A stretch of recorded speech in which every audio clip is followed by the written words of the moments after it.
So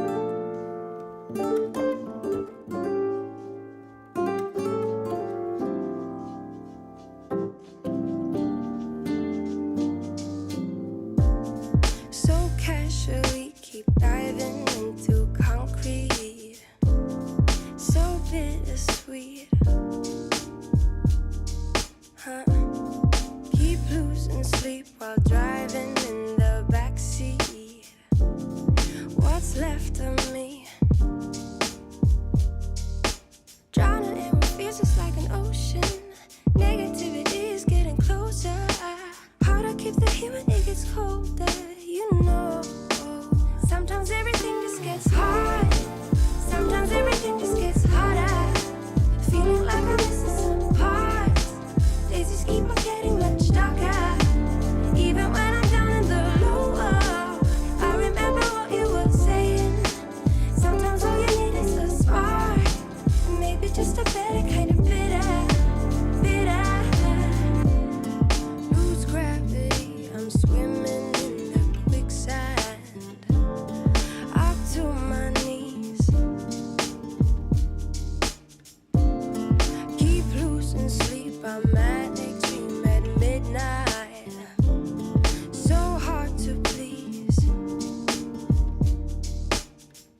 harsh, but I don't know how to get through to you.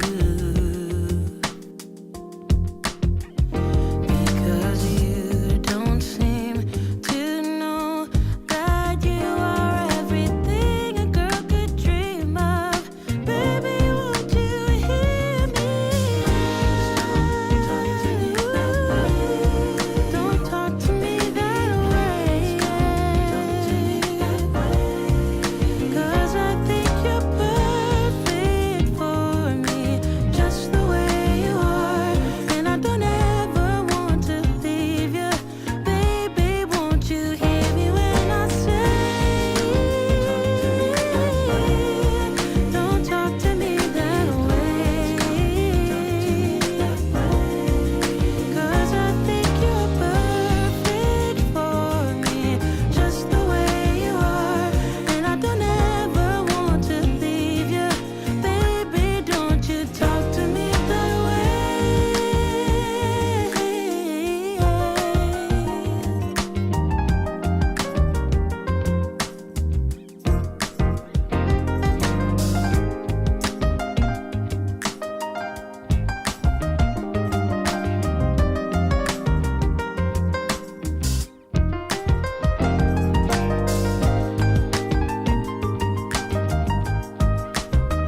For you will never fade away.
What's going on, y'all? Welcome to the stream. Welcome to the stream. Do me a favor. Let me know if I'm too loud, you can hear me, or if the volume is good. Appreciate you. Welcome for kicking it with me. We got some explosive news. That is just. They dropped the text, guys. Ashley dropped the text. And, oh my God, just. It basically confirms a lot of what I was saying. Terrence Bradley was pillow talking. Terrence Bradley was pillow talking. And you know, you hate to see it. You hate to see it because, guys, with friends like these, you just really I just believe that everything. You don't need enemies because what is this? I'm gonna go ahead and pull these texts up so you can see them. Oh, struggle streaming. But yeah, like I was saying, this guy is just the worst. Let's take a look at some of these texts right here. So the green text would be Ashley, and the white text or Terrence Bradley. And what we're gonna do is we're just gonna go through these texts, and we're just gonna go through them one by one, and let's look at them because guess what? I was right. This guy be pillow talking. He's Mr. Brown is oh. So let's see. First, let's go. And she says, so the FCDA Open Records is saying they don't have an original contract for when Nathan began work. They only have his renewal contract. Is that possible? She sends over a file. This all happens on 9/14/2023. 9/14/2023. Terrence Bradley says, wow. She says, they're stalling big time. He says, yes, they are. Okay? On the 18th, we have a text message. Any idea who I could get an affidavit from on the affair? Terrence Bradley says, no one will burn that bridge. She says, okay. She then texts and says, if Chris was asked under oath, would he know? He says, no. She says, wow, I figured he would. I didn't expect him to be so careful. He says he knows, but he won't admit it. Wow. This guy, this doesn't seem like I don't recall to me, Mr. I don't recall. Oh, buddy. This text was, it looks like on January 5th of 2024. It says the last trip was this summer, May or June. Terrence says, no, I didn't know. I was gone by then. Doesn't surprise me. They took many trips to Florida, Texas. She says, and Napa. And he says, California. She says, yep. He says, when she moved her daughter there, and she says, I can't believe they were so carefree. That's probably what she said in the other one.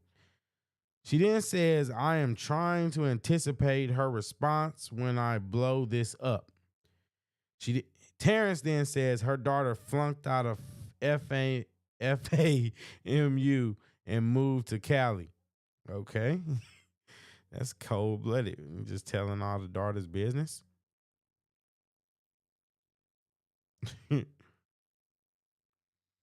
They didn't keep going. This is all at 9:49 a.m. Early morning conversation. They had a full-on relationship. Insane. Just insane. Said Ashley. This is one of the defendant's lawyers. This is the blind chick that was going up there. We're gonna get back to that. We're gonna watch a little bit more of that because that's It's insane. He went to help her move her. Why would why would she hire him is insane. He says yes. Like just date. Don't hire him. Wow. Ashley says, do you think it started before she hired him? Terrence says, absolutely. It started when she left the DA's office and was judge in South. Oh, shoot. It was judge in South Fulton. Oh, my God. Whoo, this guy is the worst. They met at the municipal court conference. That's what I figured when he was married. He doesn't respond to that. He says, "Is this accurate? Upon information and belief, Willis and Wade met while both were serving as magistrate judges and began a romantic relationship at that time." Terrence says, "No, municipal court."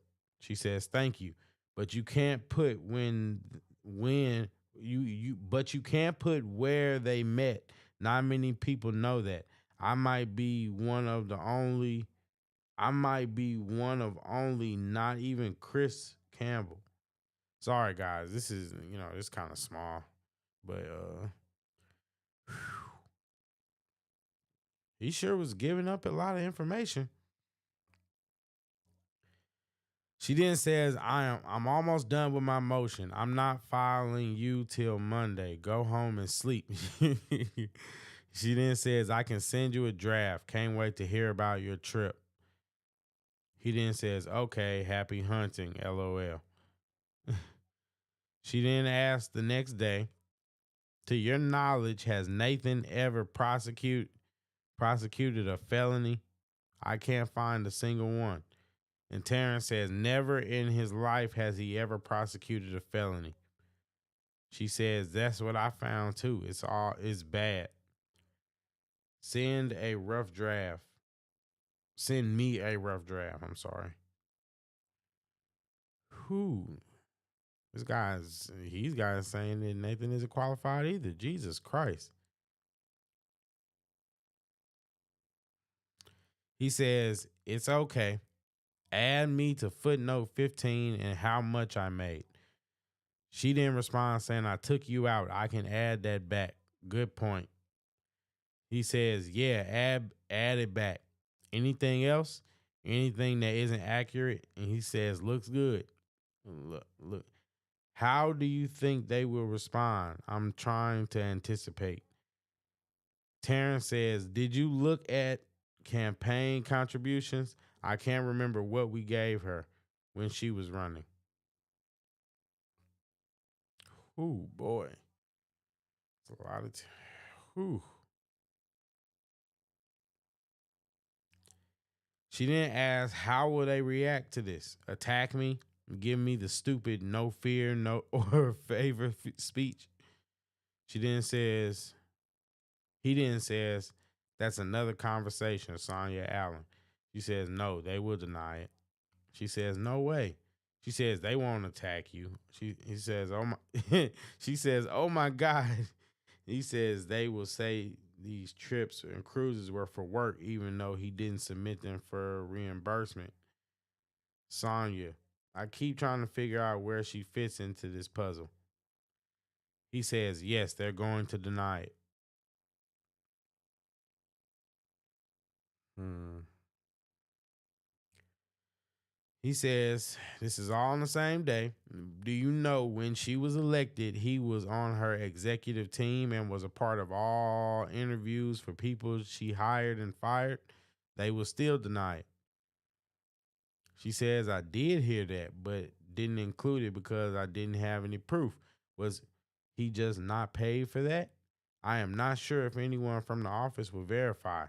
She says, "I'm shocked she paid him so much. How did they think they wouldn't get caught? So careless. Why Why not just not pay Nathan? Lord. Terrence Bradley says arrogance. And that's the truth of the matter. That's the truth of the matter. Fanny and Nathan, they were arrogant. They're arrogant.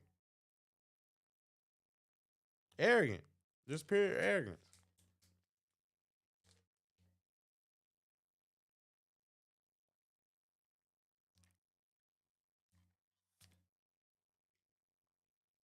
And that's their problem. They think they can't get touched. They think that just because they in these positions of power and because they a protected group, they think that they're untouchable. Everybody's gonna let them get away with it, right?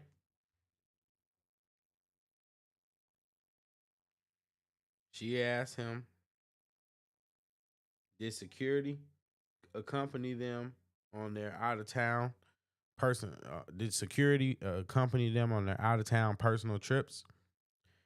Terrence says, no, not out of town. This is now on the 7th.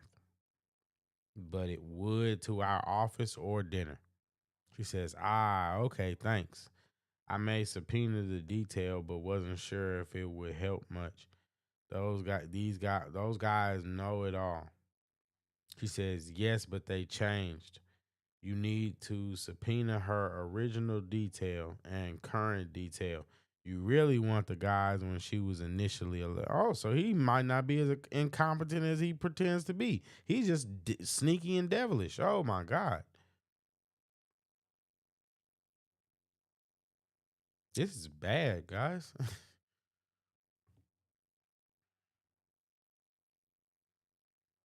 She says, other than the security detail, can you think of anyone else who can confirm their romantic relationship?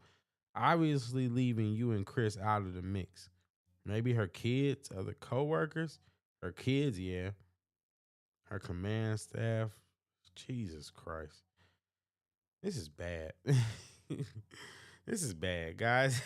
We gonna go back. We gonna go back to this testimony, and we gonna watch this because this is bad. Wow, this is crazy. This is crazy. Bring your trip to life with Expedia's Chat GPT integration. How many subscriptions do you guys have? This I don't know, is like crazy. 5? I gotta gotta be go like back to at just least watching 8. this How many is trial it? just because these text messages are so crazy. This is the lady that he's texting. This is the lady that he's texting. He's sitting up here talking about something I don't recall. So, we had been talking and you asked me to send you a rough draft and I told you, okay, but I didn't want it to be leaked before I filed it. Right? That is correct. That is correct. So you're the one that asked me to send a rough draft. Just read it. Just read the text message, buddy. Yes, that's correct. Yeah, yes, that's correct. And that was at 10:08 on Saturday, January 6th. And then you got an email from me with that rough draft at 10:25 that same day, correct? Yes. If you need to look it up. If it says 10:25, No, you then don't need to look it up. We just saw the text messages. If you just now joining and you want to see, go back. We were looking through the text messages. I had to come back to this because this is like, wow. I know you sent me an email.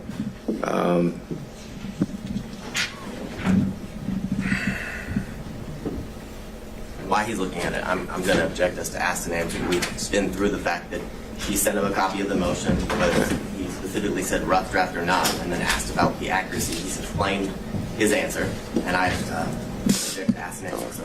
Understand, Mr. Rabanne. We're getting there. Overruled for now. And then I responded when we were talking about that footnote that we were just talking about. I said I took it out, but I can add it back. And you said yes, add it back. You remember that?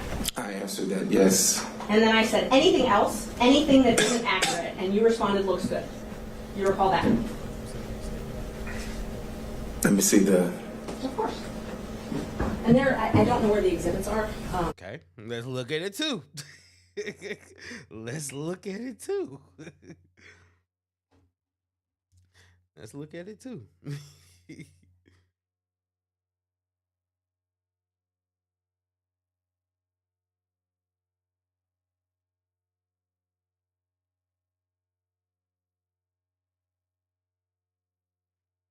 You guys see that? It's okay. Add me to the footnote 15 and how much I made. This guy wasn't just talking to her about it. He was conspiring. He was giving her tips. Look. Look, good point. I took you out. Anything else they add that isn't accurate looks good. Same day. This woman isn't lying. That were admitted.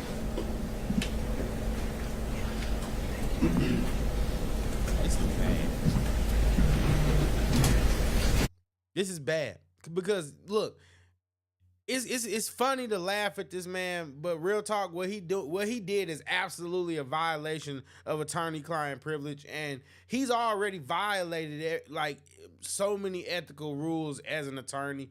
And he was Nathan Wade's divorce attorney for a time. So the fact that he's willing to do that is just really sad and really like this guy is gonna like we're not gonna hear the end of this guy's. That refresh your memory? It says looks good, but as I stated before, I was responding to you putting me back into the motion for receiving $74,000 in a contract. Well, that's not what this says. This says you said yes, add it back, and then I said anything else, anything that isn't accurate, and you responded looks good. So you weren't responding to put it back in. Your Honor, I'm going to object. This is not his motion. He wasn't the affiant of the motion or verified the contract. Overruled, Mr. Body. I'm just talking about his personal knowledge, Judge. I've said twice. Overruled, Mr. Body. I've said twice that the looks accurate was, or I've said more than twice, was for the $74,000.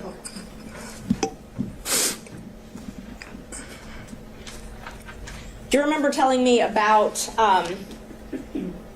Nathan and Fawny coming to your office and spending time together at your office? No, I mentioned, I do recall testifying on the 16th that she had come to our office. And that was before she was elected as district attorney, correct? I recall that that was when she was district attorney. Because I said that there was a meeting held at my office. And who was at that meeting? Now, I can't tell you that. I don't recall. But you know Miss Willis was there, Mr. Wade was there. It was at our office. Actually, Miss Willis was there, and there were other people there. Mr. Wade was not in that meeting. He was in the back. I wasn't even in that meeting. Why did she hold it at your office then? I have no idea. You also remember telling me about them spending time together at her law office before she took her job.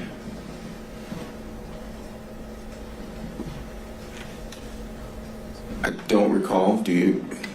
I don't recall. Do you have something to? Well, what I'm asking is, let's back up a sec. So Ms. Willis rented a law office from the Evans firm, or Andrew Evans and another lawyer, I think Stacey Evans. You have knowledge of that, correct? No, I'm going to object to your saying. Well, how does he know the information? That would be the correct question. Okay. Ms. Mershon? I don't really know even how to respond to that. Hearsay. I'm asking if he knew that she rented offices. He may have been there. Right. He may have seen a business card or something at some point. I think you can answer that. I've never been to Miss Willis's office when she was in private practice. I've never dealt with where she rented. I didn't even know where her office was. So. Do you remember, though? I'm telling you guys, look, I'm gonna get back to this video in a second, but with friends like this, guys, I promise you, you don't need enemies. I promise you, this guy is a snake. This guy is a snake, and it's disgusting. Knowing that she rented an office. Yes. From the Evans. Yes. You did know that is correct. Yes. Okay. And do you remember telling me that Mr. Wade and Miss Willis would rendezvous at that office? I'm going to object to again hearsay, as to how he knows that information. He said he has no personal knowledge. He did not say he has no personal knowledge, Judge. He hasn't even answered it. No, he said in general he had no personal knowledge, so it's not been established the source of how he would know this because he said he's never been to her office. All right. Ms. Merchant, if you, I know you're trying to impeach him by a prior It was hooking up in the office, huh? Ooh, this is. Oh, they was hooking up in the office. They was doing the nasty in the office. Oh, just tell it all, Terrence. Tell it all. God. It's a statement, but unless you can first back up and show why each statement is actually something that you had knowledge of, I don't know if this is going to be relevant. And Judge, I'm not even there yet. But again, a speaking objection, and so now I would anticipate what our response is going to be next. I didn't ask anything that was objectionable, but these objections are poaching the witness. I asked if he had knowledge. That's it. I didn't ask, did someone say this to you? I didn't ask, what did this person tell you? I asked if you knew. Well, no, you're asking if you had knowledge, and then you say of something specific. So once I get an answer to that, if he has knowledge, then I will follow up with where that knowledge came from. all right, well, let's try again. So my question is, do you have knowledge of them meeting at that office? Objection. Foundation. Okay. All right. Overruled. Do you have knowledge of them meeting at that office? I have no personal knowledge, if that's what you're asking. I didn't ask that yet. I asked if you have any knowledge. Objection. That would be hearsay. Overruled. Not if it came from Mr. We Wade, don't know where Judge. it came from. So he said, how do you know, Mr. Bradley? How do you know? Any knowledge that I would have received would have come from my client at the time. Okay, so you had knowledge of this place that Miss Willis worked. What did you know about them meeting at that office? Objection. Hearsay. It's not hearsay, Overruled. Judge. Wouldn't be how he knows it, and then you ask the next question. All right. He's already asked the next question. Can you repeat the question? Yes. How do you have knowledge? What knowledge did, well, you just told us. You told us Mr. Wade told you. So tell us what Mr. Wade told you about Miss Willis and Mr. Wade meeting at the Evans office.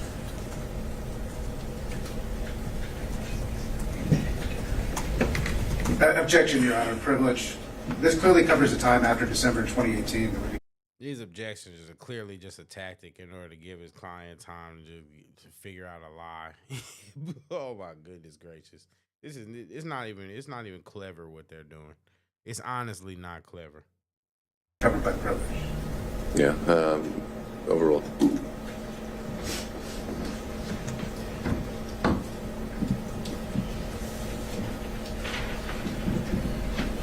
You recall the question, Mr. Bradley? I do not. You re-asked the question, Ms. Merchant. What did you learn from Mr. Wade? I was clarified that's where you learned it from. About Mr. Wade and Miss Willis meeting at the Evans office together.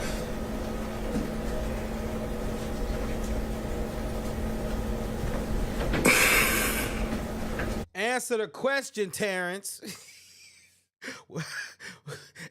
God, just. I don't object to asked and answered. He's testified that He hasn't answered. Yeah, we haven't heard an answer. He testified he had one conversation with Mr. Wade in the back of his law Judge, office. No, and his answer may change. So Tip him overruled. off as to how to answer the question. I can't recall what the conversation was. I do recall knowing that he would go down to the office or had been down to the office, but I can't tell you in what capacity or when or any of that. No. Mr. Wade told you that they had sex at that office, is that correct? I don't recall him stating that, no. You don't recall it. No. So it's possible he did say that. You just don't remember one way or another? I do not remember him saying that. And do you recall that he had a garage door opener to either a house or a condo or something like that of Miss Willis's? I've never seen a garage door opener. I've never been to Miss Willis's house. I've never been to, and I'm trying to explain. I've never been. Don't let him do that. Don't let him do that. Don't let him do that. No. No, that's not what she asked. Just not what she asked. Let's see that he doing that lawyer thing. That's what I'm starting to think. This guy is not as incompetent as I initially thought he was. No, after seeing those text messages, I got a newfound understanding of this guy. No, you're conniving. You're conniving and you're sneaky. You know exactly what you're doing. I do not have any personal knowledge of him having a garage door opener. Let me ask the question again. Yes, ma'am. I didn't ask if you have personal knowledge, like as in you saw it. Do you have any knowledge at all from Mr. Wade or any source that he had a garage door opener to access one of Miss Willis's residence? And I'll object to any source as to hearsay. All right, depends on the source. Overruled. No, I don't have any knowledge. So when you told me that, did you just make it up? Do you have something that shows that I told you that? Yes, well, we're going to go through all the texts we can, but so was that made up though? But I'm going to object because I don't recall him having. Mr. Riley, I'm going to object under 106 as the rule of completeness. I don't have that text message or any text messages that indicate that, Your Honor. And I don't have, if it was a text, we had that conversation. I actually think it was when he was on speakerphone and Mr. Merchant was there, but I'm not sure. But I mean, if I'm asked to qualify exactly where that's from, I would. Okay, so rule of completeness would be if you need to introduce other text to show the context. If you're saying you haven't seen a copy. Guys, I'm objective. I gotta call it through the middle. I think she bluffing. Ooh, I think she bluffing. But I'm on her side though. I'm on her side, but I think she bluffing, guys. Don't tell anybody. Be quiet. Just Yet, then I think Ms. Merchant needs to do that before you can decide the next step. And that's what I was asking him. If that was something he just remembers making up. If he doesn't, then that's fine. But She referenced text messages and started to go into her packet of papers. Sure. That have text So you don't have a text message to that? I don't. I would need some time to look through, and I don't remember if I have a text to that or if it was during a conversation. It was one of those. All right, well, he has now said that he has no knowledge, so on to your next question. Okay. Did Mr. Wade tell you about the trips that he and Miss Willis took? No. Do you have any knowledge of the trips that he and Miss Willis took? Objection. Hearsay. Overruled. I do now. Okay. But you did not before this proceeding? I did not know until you look text. at him, guys. Look at him. Look at him. Look at him. Look at the man of the hour, Nathan. Look at him. Look at him. Was it worth it, Nathan? Nathan, was it worth it? That you found that in the deposition of his divorce. I mean, not. Look at his suit. Look at that suit. Look at it. Look at it, guys. The guy got some class. You got to give him that. Gotta give him that. He a dirtbag, but the guy got some class. I'm sorry. I'm sorry. I had to take a stop, man, and just do that. You know, I love suits, so you know that's just my thing. You know, a little tad bit about me. But was it worth it, Nathan? Let me know. Let me know. Do y'all think it was worth it? Was it worth position, but something from his divorce. Okay. And when you responded, doesn't surprise me, they took many trips to Florida, Texas, California. Those are your words, though, right? I'm going to object as to relevance. He said Sure. he did not know, and he actually learned from Ms. Merchant the information. He said he learned about certain trips from Ms. Merchant. Okay, you can tie it down, but Thank you. we'll He see. had no information about any trips that Ms. Willis and Mr. Wade took. That he learned it all from Ms. Merchant. That was his testimony. Sure. Judge, I'm Maybe allowed the conclusion we reach. I think she's going to ask more than one question, though. All right, Ms. Merchant. And if, Judge, just so we can be clear, if he said more than one version, that's all relevant. We're allowed to talk about the different versions that he's told. All right, I've overruled the Thank objection, you. Ms. Merchant. Do you remember telling me that it didn't surprise you that they took the trips that I found in the divorce file because they took many trips to Florida, Texas, California? And then you told me that they took the trip to California when she moved her daughter there because she failed out of FAMU. Do you remember that? I don't recall that, but guys. We're gonna pull up the text. Hold on. We're gonna pull it up. We're gonna pull it up because this guy. We're gonna pull it up, guys. We're gonna pull it up. Here we go. Because at the end of the day, people lie, but text messages, unless you have Photoshop. Look, last trip was this summer, May or June. No, I didn't know. I was gone by then. Doesn't surprise me. They took many trips to Florida, Texas, and she says, and Napa. And he says, California. She says, yep. He says, when she moved her daughter there, then she goes on to say her daughter flunked out of FAMU and moved to Cali. If I don't recall. Okay. Judge, may I approach? But he doesn't recall. Sure. You may. It's in one of the ones I gave you. How many people are you pillow talking with, Terrence?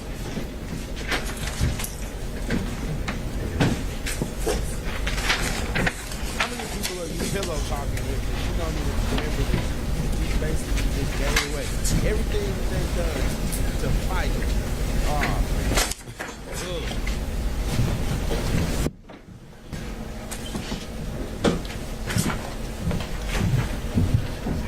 Look at that and let me know if it refreshes your memory.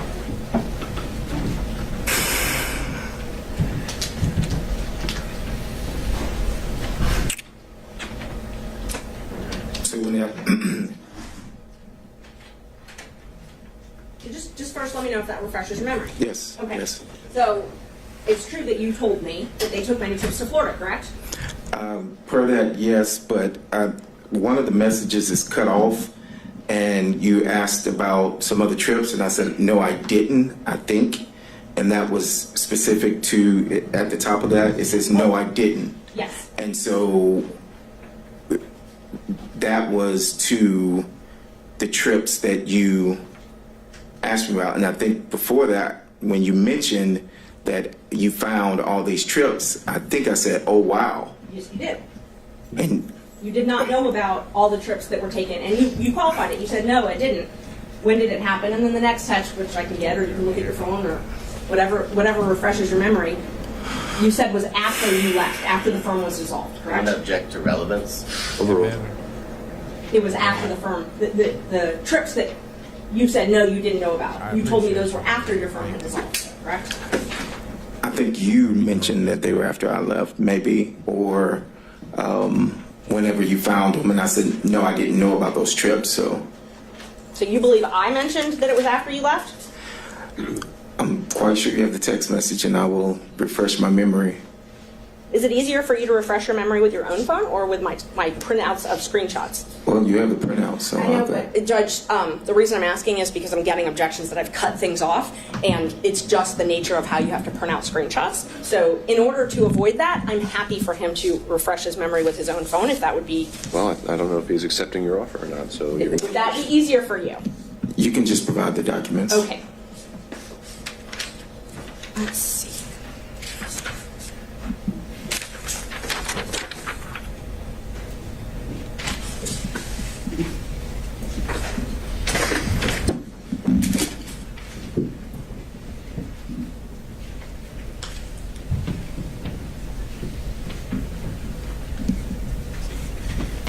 What's so funny is she got so many text messages that he don't even need convincing. He feels the same way I do. I just believe in that. This is crazy. This guy is the worst. Sorry, Judge, I'm just trying to pull out all of the messages that you might need. All right. Well, I don't really see... At some point, we're reaching the cumulative point where we don't need to go through an entire 6-month text chain. You're making the point that he'd made some comments to you along the way that led you to believe he had more knowledge than today he's testifying that he had. And so if you've hit the high points of that, then I don't know what else we can cover that actually moves the needle. Okay, I'll I'll move on to the actual trips then. So you told me that they took many trips to Florida. That refreshed your memory. You told me that. Was that based on your knowledge from Mr. Wade?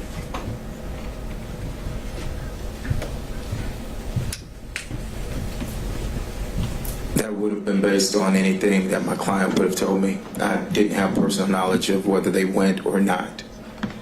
The trips to Texas, and you're the one that typed Texas. Was that based on your knowledge from Mr. Wade? It would have been something that came from the client. I cannot tell you that I have any personal knowledge of any trip other than what would have been said by the client. Obviously, I'm not asking if you went on these trips. I'm asking if you have knowledge from Mr. Wade. You also typed California. Was that something that you gained from knowledge from Mr. Wade?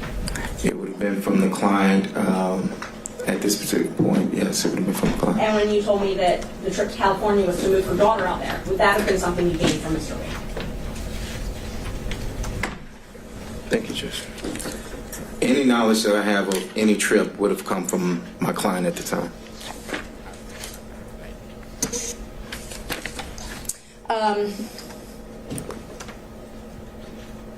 You told us last week that Mr. Wade used your credit card one time. Do you know when that was? I do not. The relevance of why we're here today. Well, I think this would be impeachment of Mr. Wade's testimony. Mr. Wade testified that he had never used anyone else's credit card before. I object to asked and answered because it was covered during the last year where he acknowledged that Mr. Wade used his credit card. But I asked when. I did. When? Okay. I didn't ask, did he? I asked, when did he? Let's go there. I do not have any dates of when Mr. Wade used my credit card. I testified that we used the card for business and that throughout the business we would order paper or supplies or filing of depositions. I mean, the cost factor of cases is what I said. They're sweating bullets. Do y'all see that? Look at him. He is glistening. That boy nervous. And that still applies today. Did he use my credit card? He did, but I can't tell you who he used that card, what the trip was for. I can't even tell you at this time where he went. But he used it for a trip. Yeah, it was for a trip, but I can't tell you where, when, why, or anything to that nature. Correct. And he paid you back in cash. I never testified that he paid me back in cash. I said that he would either pay me back, I said I can remember. I do not recall. Sometimes he would write checks. Sometimes he would pay cash. And that still applies today, that I do not recall him paying me back cash, but I do recall him paying me back. And this was when you were still, before your partnership split up, correct?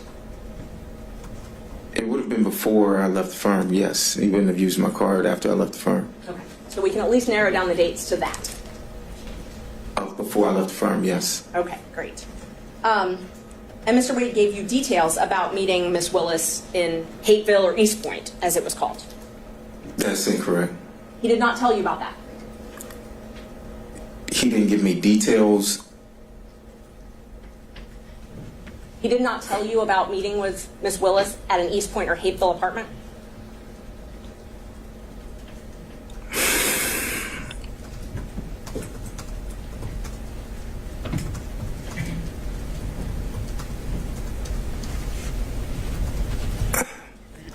At this time, I don't recall.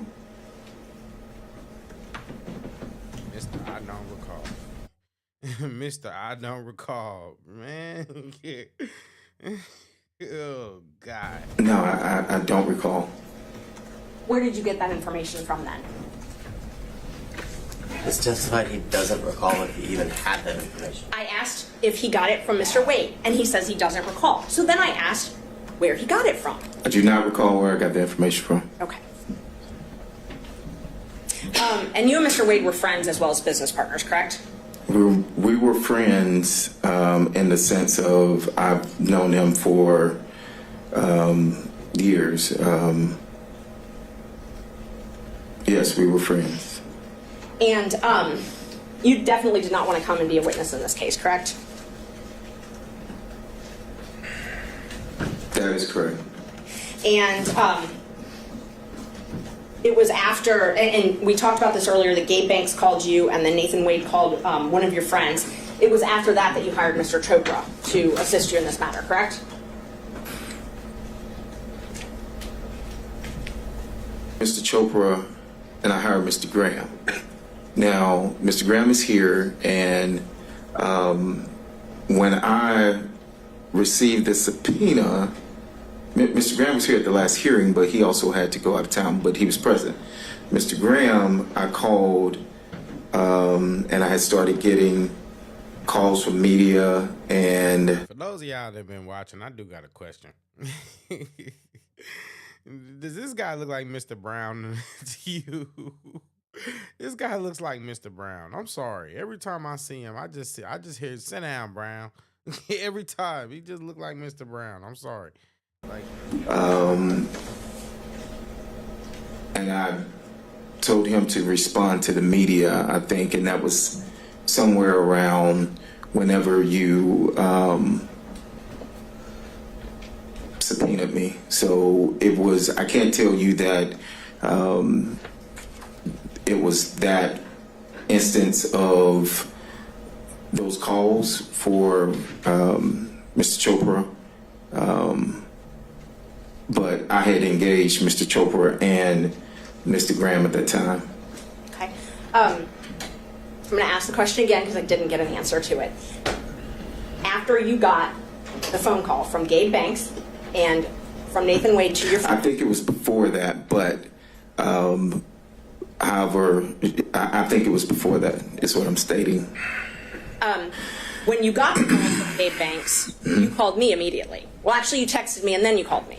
I didn't call you immediately, but yes, we did speak. Okay. And you texted me about it as well. That is correct. Okay. And then we spoke after Mr. Wade called your friend, and we talked about that as well, correct? That is correct. And at that point, you didn't mention anything to me about being... That's why I say this guy is a snake. This guy is not, it's not like he was just talking. Yeah, he's ruined. Maria, you are absolutely correct.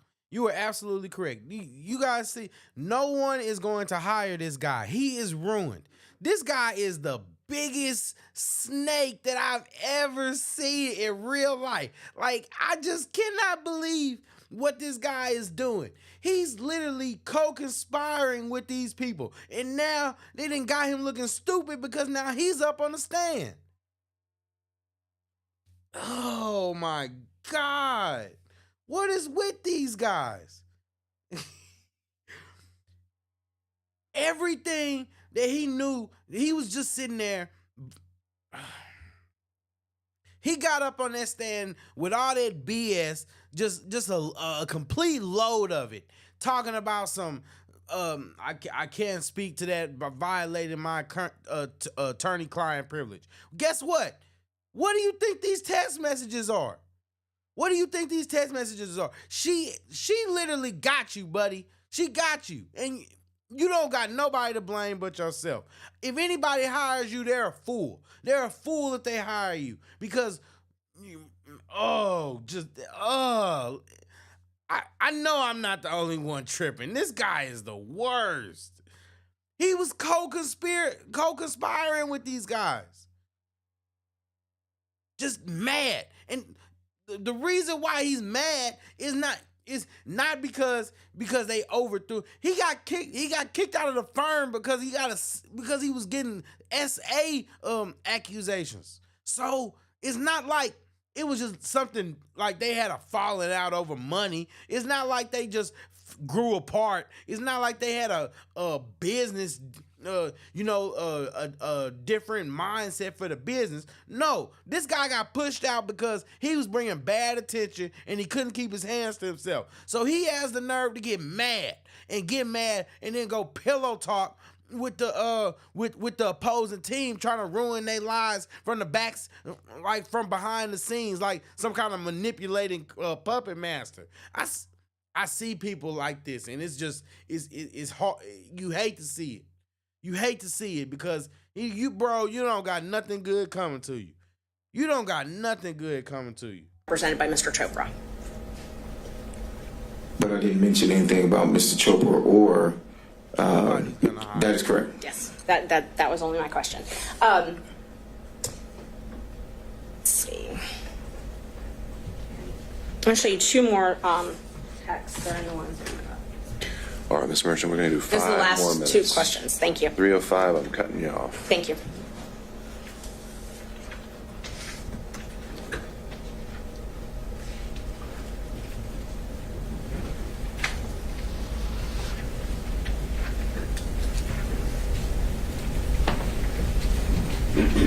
May I approach? I'm going to show you a couple texts to refresh your memory, and then I'll ask you.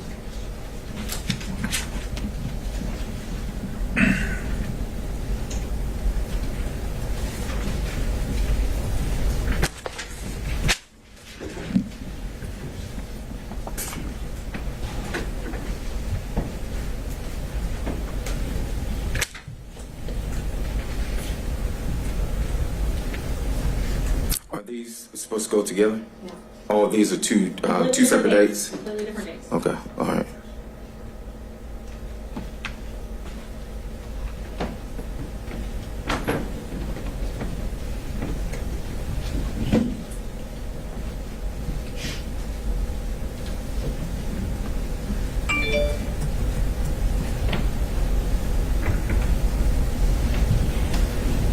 So I know we talked about the other occasions where you said the text was just about the footnote, but do you recall me asking you,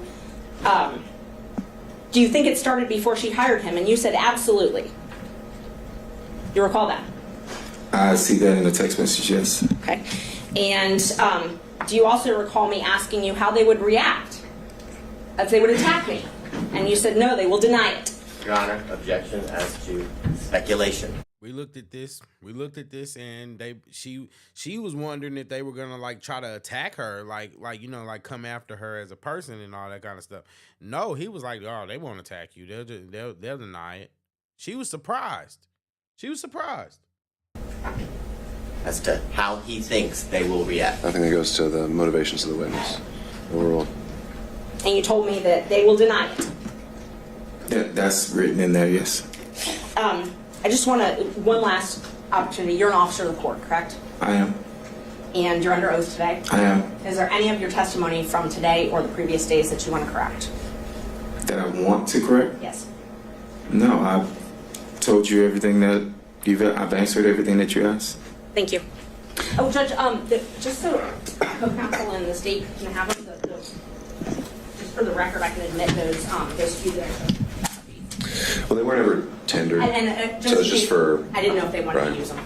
But I'll hold on to them. If they need to be tendered at some point, then we can make them part of the record. All right. Let me turn over to Mr. Sato, if you're with us on Zoom. Thank you, Your Honor. I do have a few questions. First thing I'd like to know is whether the court reporter has defense exhibits 26 and 27 from the last. We have a different court reporter this time. We had to have someone else fill in on such short notice, but I can potentially send those to you if you need them. Well, I think I have working copies, but I want to make sure that the witness has a copy to look at. All right. We can try to work through that logistical challenge. This is, you said, 26 and 27? I believe that's correct. And 26, I think, is the same text messages that Ms. Merchant was just asking about. It was 2 pages. I stapled it together, and it is dated January the 5th of this year. All right. I can print off a copy now, but why don't we start off with the questions that you have? Okay, because that's where I'm going to start, but I'll see what I can do to work through it. Here, I'll lean on to you.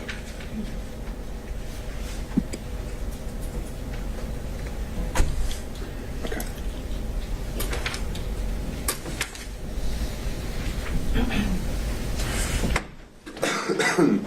All right, Mr. Sato, why don't we start with your question, and we'll see if you actually need to get a copy of those exhibits from the witness. All right. Mr. Bradley, Yes, I'm here. all of a sudden I've lost you on the screen. There we go. Well, you're on the Zoom.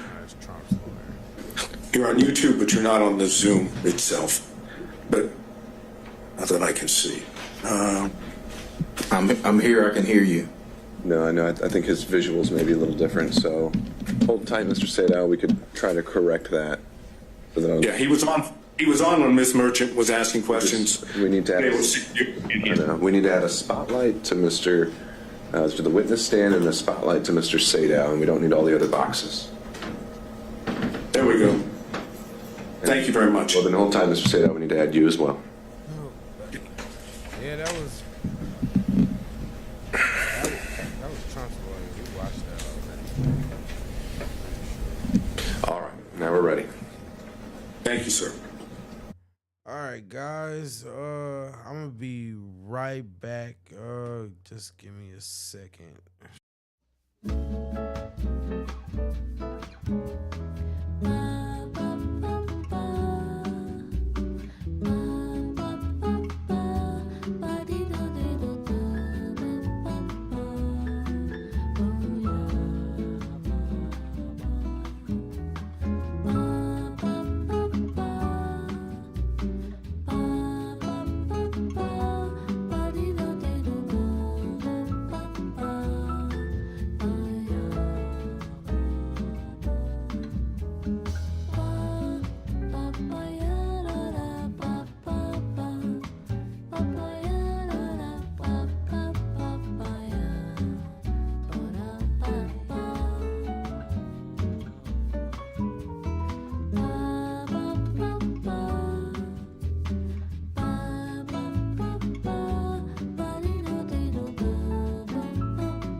Referred dessa fantasia foi sentimento e a fotografia. Tudo que ficou foi uma poesia e o eterno amor nessa alma vazia, com tantos passos para não cair. Não há mais nada do que desistir.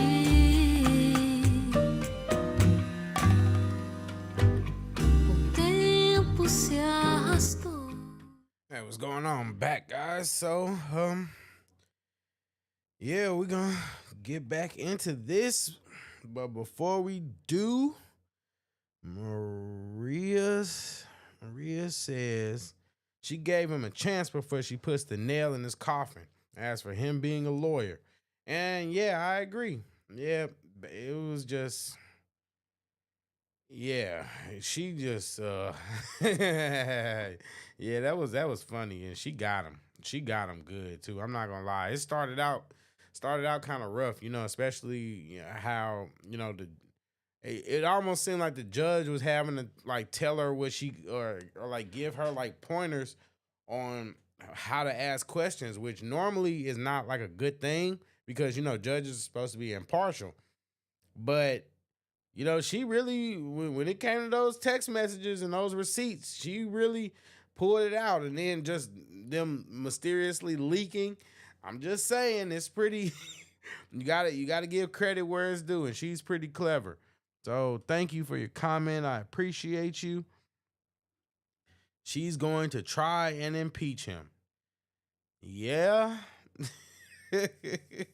Yeah, usually that's what happens when they ask you if there's anything that you would like to clear up. That was pretty much the last chance. That was the last chance. So anything that he doesn't anything that they get him for is just, it's fair game now because you had your chance. You had your chance. And you're right. She gave him a chance, but I would. They look. See, what people don't understand when like as a lawyer, your job as an attorney is literally to get the best results for your client. So if that's a dismissal of the case, if that's getting rid of a witness, I gotta be careful about how I say that. I mean, I don't mean getting rid of a witness. I mean, you know what I mean. But I mean, if it means disqualifying a witness, if it means having to get some, if it means having to talk to Mr. Brown and text Mr. Brown in order to get information out of him, then guess what? That's what you got to do. That's part of your job. To Mr. Wade as your client, correct? Correct. You understand that the court has ruled that communications that you had with Mr. Wade are not privileged, correct? No, I'm aware that the court ruled that one specific dealing with the time frame of one specific conversation wasn't privileged.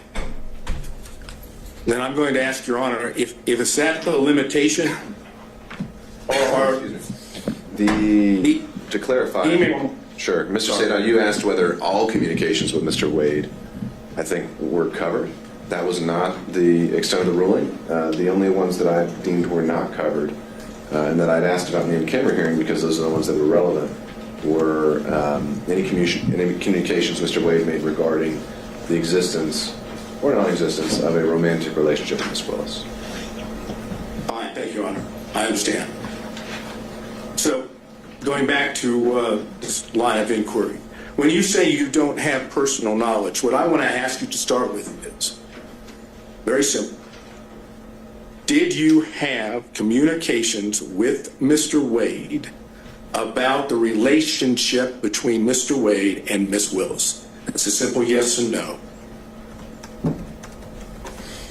Yes. Okay. And is it your testimony that during the time you were representing him, which I understood started sometime in 2018, is that correct? That's the time frame that I remember, yes. Is it your testimony under oath that with regard to conversations with Mr. Wade about his relationship with Ms. Willis, that you only had one such conversation during the time you represented Mr. Wade? One conversation of what? I apologize. The only thing I'm asking about is that area that the court said is not privileged, which is the relationship between Mr. Wade and Ms. Willis. You've testified that during the time you represented Mr. Wade from 2018 on, that you only had one conversation with him in reference to the relationship between Ms. Willis and Mr. Wade. Is that correct? Yeah, I think that's fairly accurate, yes. Okay, so out of the entire time, I'm talking about could be 2018, 2019, 2020, 2021. When did you stop representing Mr. Wade? It was a few months after I left the firm. All right, give me the approximate time. I left maybe June, July of 2022, maybe. Okay, so that would suggest that for, assuming it's 2018, 2019, 2020, 2021, and half of 2022, which is in the vicinity of 4 to 4.5 years, you're testifying under oath you had one conversation about a relationship between Mr. Wade and Ms. Willis. Is that correct? I don't recall having any other conversation with Mr. Wade about him and Ms. Willis. Is it your testimony then that you don't remember any other conversation, or there wasn't any other conversation besides the one? I'm going to object this to asked and answered. I think he's drilling down. I think it's a fair question overruled. I don't recall. I would say it was the one, but I don't recall. You testified that you did have communications with Mr. Wade about him visiting with Ms. Willis at a condo or apartment, correct? I don't think I testified that I had a conversation. I testified that any knowledge that I would have known anything about any condo would have come from that, but I don't recall a conversation about that. I do not recall a conversation about that. Okay. Do you recall any other thing at this point in time under oath that would indicate when the relationship started between Mr. Wade and Ms. Willis? I do not know when the relationship started between Mr. Wade and Ms. Willis. I cannot recall that. I can't. Oh, I'm sorry. Go ahead. I'm going to drill down on that now, okay? Yes, sir. I love the way he does that. This guy's so classy to me. He just says, all right, I'm going to drill down. He's letting you know what he's going to do. It's like the doctor when, he's putting the gloves on and he's about to do something that you know is about to be uncomfortable. He's letting you know. He's like, yeah, I'm about to do something that's really uncomfortable for you, so I'm going to let you know. But I'm going to let you know before I do it. So get ready. You're not going to like this, but I'm going to do it. So here I come. He's just so classy. Mr. Wade was hired as the special prosecutor on November 1st of 2021. You're aware of that, correct? I have my contracts to show when I started. No one showed me the contract of when he started, but if he has a contract for November 1st of 2021, then that's correct. All right. I'm going to suggest to you that the record will reflect that the contract between Ms. Willis and Mr. Wade was November 1st of 2021, correct? I want you just to accept that, okay? You hear that? I'm going to suggest to you, now I want you to just accept it, all right? Okay. Is it your testimony that you don't know under oath whether or not there was a relationship between Mr. Wade and Ms. Willis before the contract? I do not recall any dates of when the relationship started. So whether you are pinpointing a date of when his contract started or not, I'm telling you, I did not recall any specific date that he flat out said anything about a relationship with Miss Willis. Okay. Now I want to go, based on what you've just said, let's go to what was Defense Exhibit 26. Okay? In Defense Exhibit 26, which I showed you last time, was 2 pages of text messages between you and Miss Merchant, correct? Correct. All right. Now, the first page starts off by saying, Miss Merchant, like, just date, don't hire him. Do you think it started before she hired him? You see that?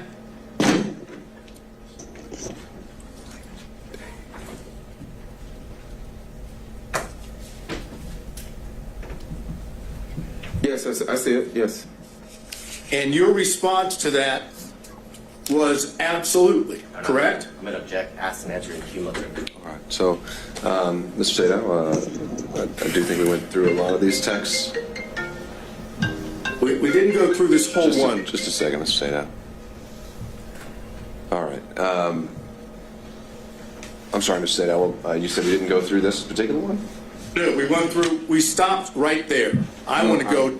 I answered, because this is the exact language that she just stated a few minutes ago. You can read it back. Okay, Mr.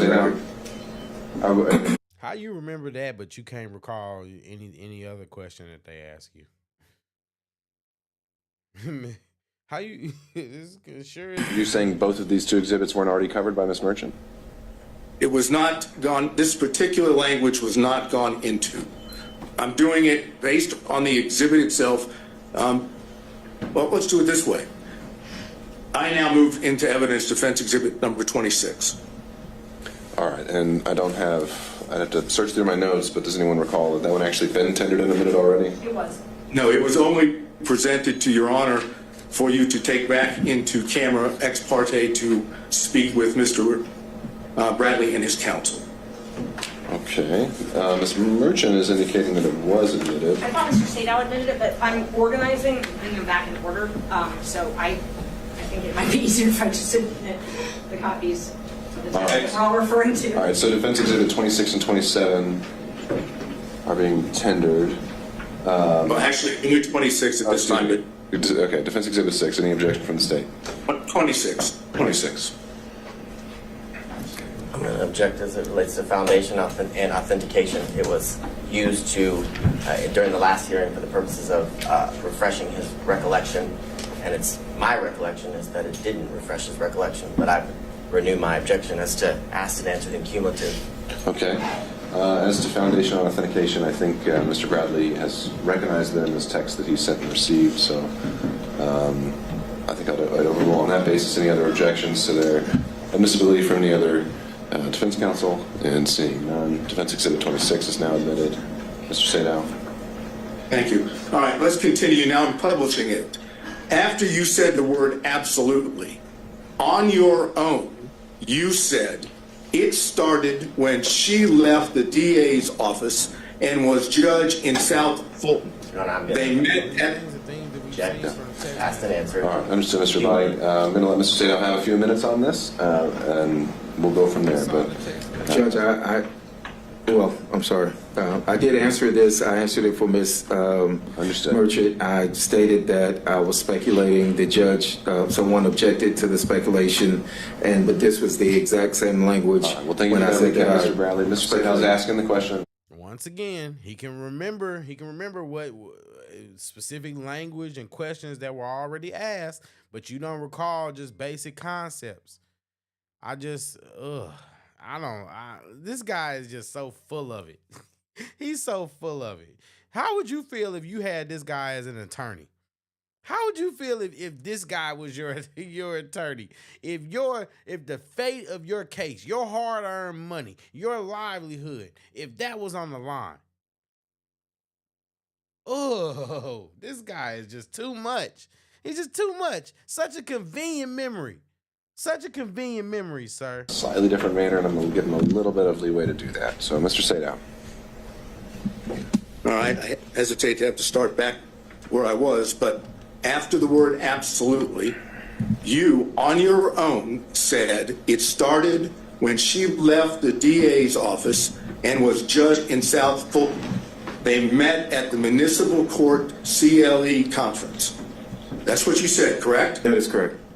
Now, it's your testimony, at least so far, that when you on your own gave those two statements in the text, that you were merely speculating and did not have that knowledge from Mr. Wade. Is that your testimony under oath? Yes, that's what I testified to. Yes, sir. So you on your own came up with the whole notion that it started when she left the DA's office and was judged in South Fulton. That's, according to you, that's speculation on your part, correct? Overruled. Answer the question, Mr. Brownlee. Yes, that's speculation on my part. Yes. Right. It had nothing to do with what Mr. Wade had told you, correct? I answered your question. I was speculating to the answer. That is correct. So maybe you can tell the court, in your own words, why in the heck would you speculate in this text message and say that it started when she left the DA's office and was a judge in South Fulton? Why would you speculate and say that in a text? I knew they had met at the municipal court conference. How do you know that? I'll stop you right there. How did you know that? I answered that at the last. Terrence, don't do that, Terrence. Answer the question. How did you know that? This is what I mean when I say they get up there and they're being defiant. They're just this. Answer the question. It's a yes or no question, or that is a straightforward question. I'm sorry, I misspoke. That's not a yes or no question, but that's not the type of question where you have to sit there and just make up an answer. How did you know? You said it. We saw the text messages. You texted that woman. We have text messages, and yes, Maria, you're right. Cringe. And that's just what it's like watching them on the stand. Like, Fanny, cringe. Terrence, cringe. I'm asking you now. I knew that because I'm asking you questions, and you are in a situation where you get to give answers. Mm-hmm. I'm asking you, how did you know that? How did I know when they met? Somebody told you that, right? When they met? Yeah. Yes, correct. Who told you? Mr. Wade told me when they met. So you had more than one conversation about the relationship between Mr. Wade and Ms. Willis because he told you where he met her. That's incorrect. Incorrect. It's incorrect. It's incorrect. Okay. Let's go back to the exhibit. Why would you speculate that that's when they started the relationship? What would cause you to put that down as speculation? I don't recall, but why I thought that it started at that time. But I do recall that he only met her, and I testified to that he met her at that conference, which was in 2019. You knew that Ashley Merchant represented a defendant in this case when you were text messaging with her, correct? Yes, I did. Yes. And you knew that the reason she was asking you questions about Mr. Wade was because she was trying to show when the relationship began, correct? No, that's not 100% it's not, but correct. The beginning of the text message. Oh, guys, he thought he had a friend. Aw. He thought he had a friend, guys. He thought she was just having these conversations because he was just such a good lawyer and she wanted his input. She wanted him to help her get her case together. You poor fool. You poor fool. Foolish Mr. Brown.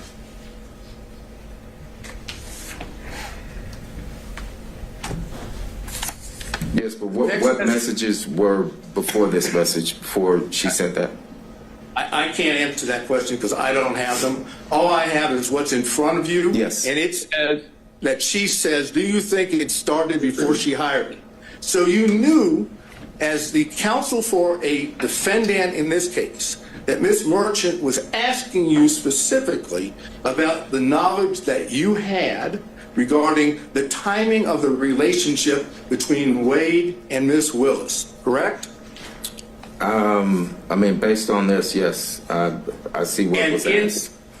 And in response to that, you answered directly on your own what you now claim to be speculation, right? That's correct. So I ask you one more time before I move to the next part of this.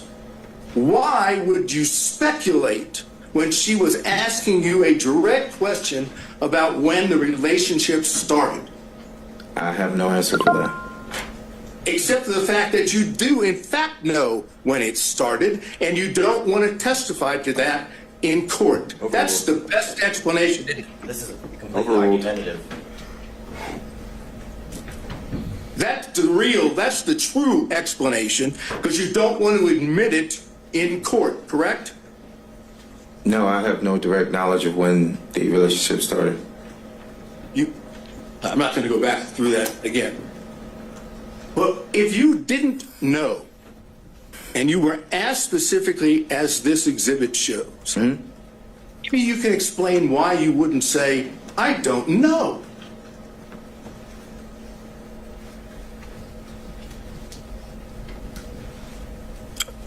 Is that a question? You're asking me a question to answer? Definite question. State that again, I apologize.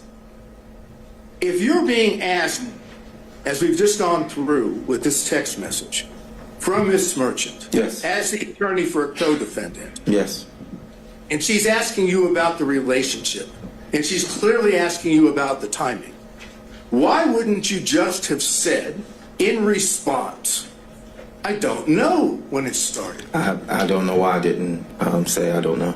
I know why you didn't, Terrence, because you're a pillow-talking snake who was mad at your ex-partner because he kicked you out of his firm because you couldn't keep your hands to yourself. Ooh, I know why.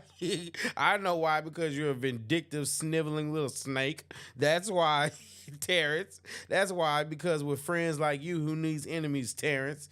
That's why. You sitting over here trying to, like, no, I see through you. We done seen the text now. I see through you. You sitting here trying to pretend like you this guy, like you so simple-minded, like you don't know what's going on. No, you're a snake.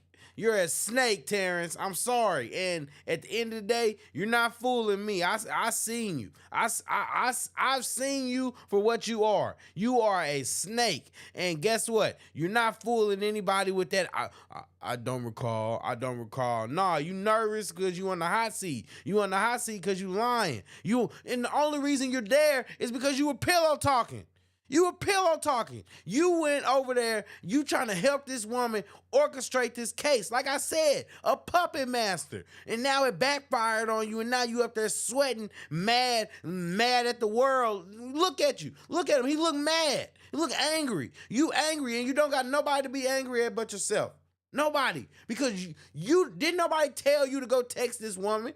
Didn't nobody make you do that. Didn't nobody put nothing in your head and say, look, you're text her or you're going to be unalived. No, you chose to do that. You were mad and you were being vindictive, spiteful, and just plain ornery. And to be honest, you're a snake, and I don't feel bad for you. And you got nothing coming good to you, Terrence. Nothing.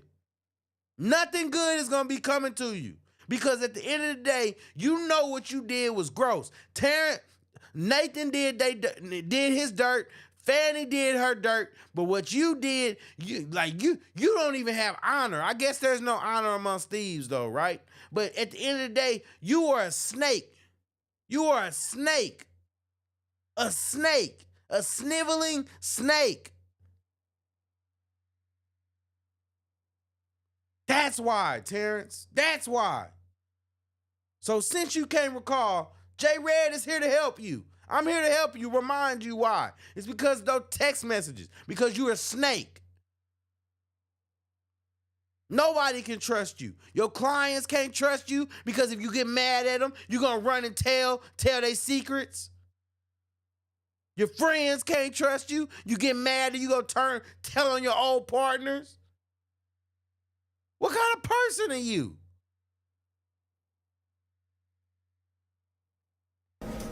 Maybe, again, it's because you know what the truth is, and that's why you answered exactly the way you did in Defense Exhibit 26, correct? No, I can't sit here and tell you that what you just stated was correct. Right. What you want the court to believe, and you want the rest of us to believe, is that for some unknown reason, upon being asked a direct question about when the relationship started, you decided on your own to simply speculate and put it down in a text message as opposed to putting down what you actually knew. That's what you want the court to believe, correct? That was a lot. So can you break that down? I apologize. You're asking me, do I want the court to believe that instead of saying nothing, you decided on your own to speculate. Yes, I speculated. Yes, I've stated that I speculated. Yes, sir. That's what you want the court to believe, correct? That's correct. Okay, now, then when you go to the next page of that, okay, you see it starts, the best that I can see, it starts in South Fulton. Is that what you have in front of you? Second page.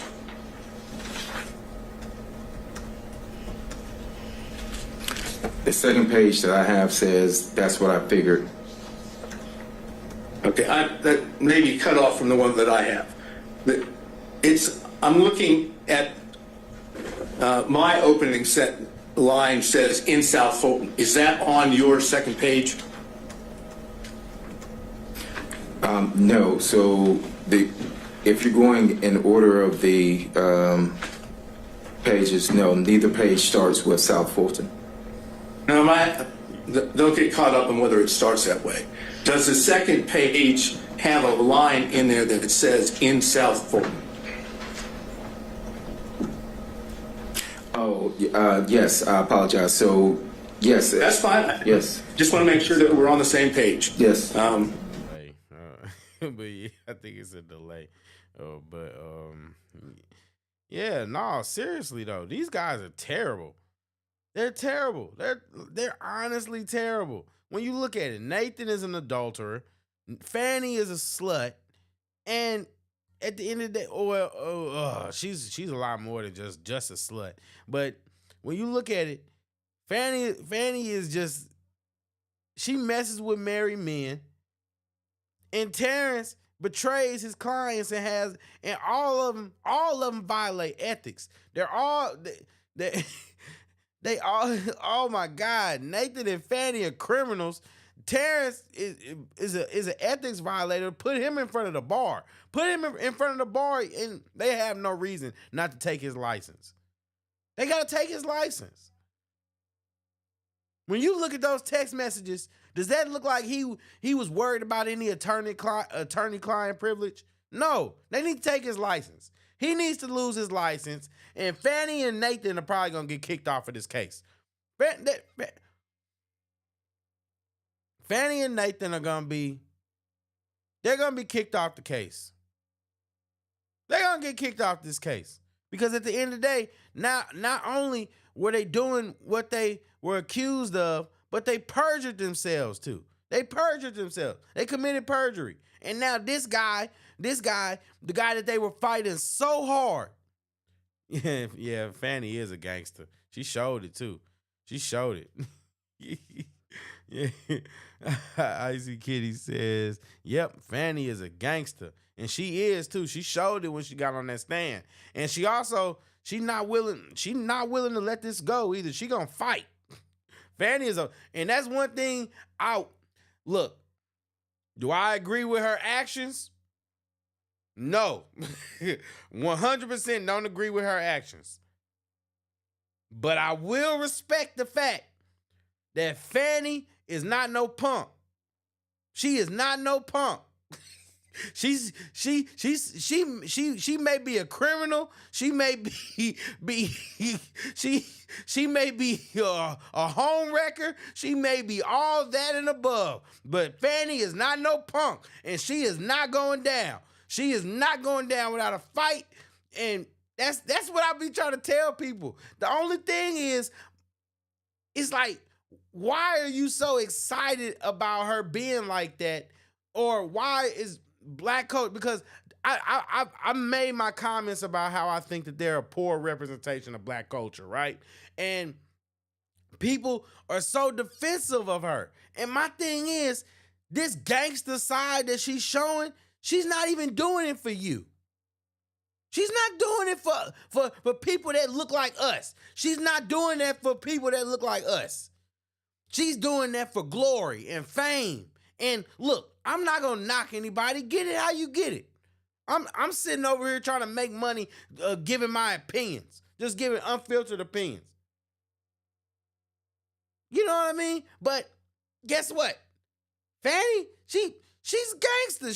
She's look, Nathan's sitting there file his little motions. They get denied. She say, Nathan, you acting like a bitch. I'm finna do this. I'm finna take this and we finna do this. I'm sorry. And excuse my language, but that's Fanny. That's Fanny. Can you imagine what she's saying to them behind closed doors? Can you imagine? Fanny is gangster. And look, I'm not even saying it like that's a good thing, but she is not gonna go down without a fight. She's not gonna go down with a fight. And you gotta respect that.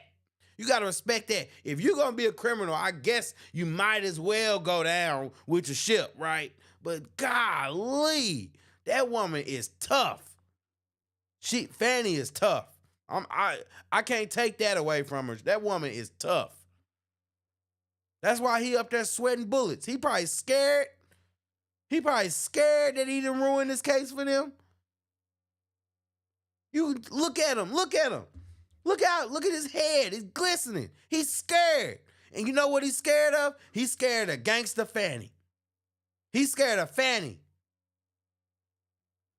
Whew. Icy Kitty, you are absolutely right. Fanny is gangster. And I appreciate you and Maria for y'all comments.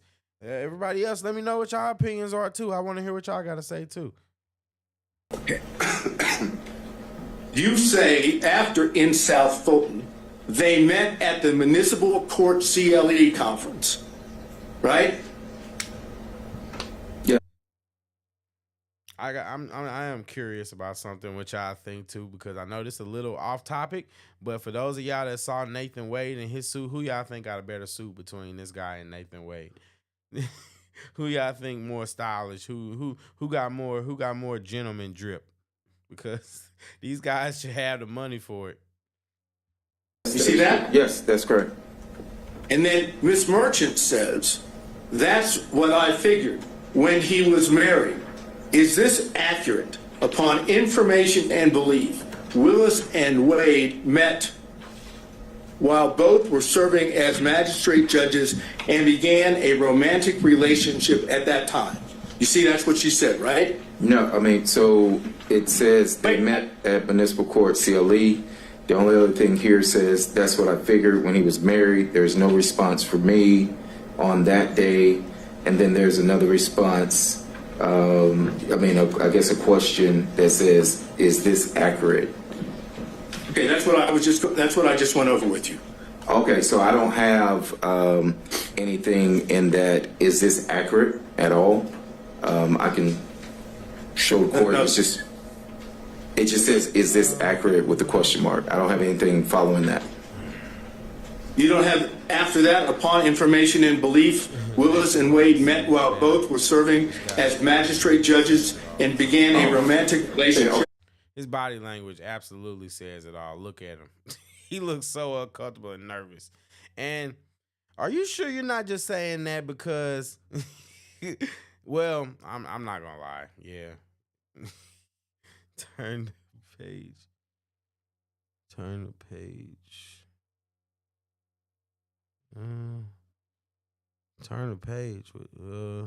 Nathan Wade's suit is better. This guy's body language says it all. Yeah. Oh, I know what you mean. I know what you mean, Maria, about turn the page.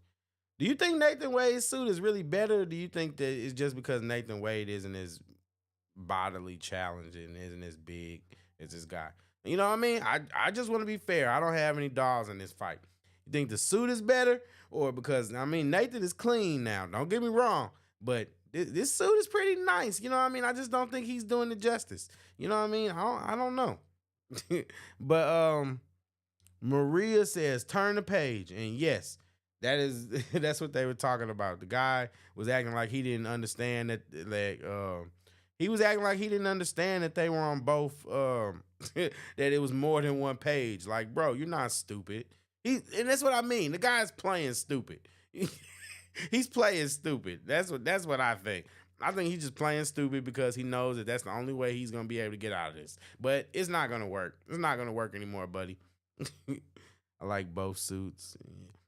Yeah, I kind of like I like them both too. I just wanted to hear y'all opinions because I like suits. So, I'm sitting over here judging them and sitting over there. I just wanted to hear what y'all thought too. But let's go ahead and get back. I apologize. It goes to the next page. I apologize. No problem. Yes. Just want to make sure. No. I see that now. Yes. All right. So that's what I just read. Michaela says the way Nathan carried himself was pretty reserved and more confident for sure. Yeah, I feel like Nathan is the only one that really didn't get up there and make a fool out of himself, to be honest. That's just my opinion. I feel like he's the only one where it's not it's not any clickbaity like situations or anything where it's just like blatant lie. You know what I mean? He was just up there. He did what he had to do and he was classy about it. That's probably why I'm not talking about him as much as everybody else, because he's not performing and acting a fool like they are. Like Fanny acted a damn fool, and this guy is he's so full of it that you just can't make it up. So I mean, if we really being honest, Nathan definitely is. He's definitely the definitely the one that's holding them together, in my opinion. But Fanny's the one that's probably driving all their battle tactics behind the scene. But I agree. I think Nathan is a pretty classy guy, though. I'm not gonna lie.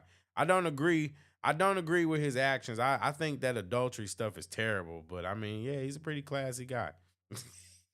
I'll give him that. The rest of them look crazy. Yeah, but let's get back into this guy lying his ass off.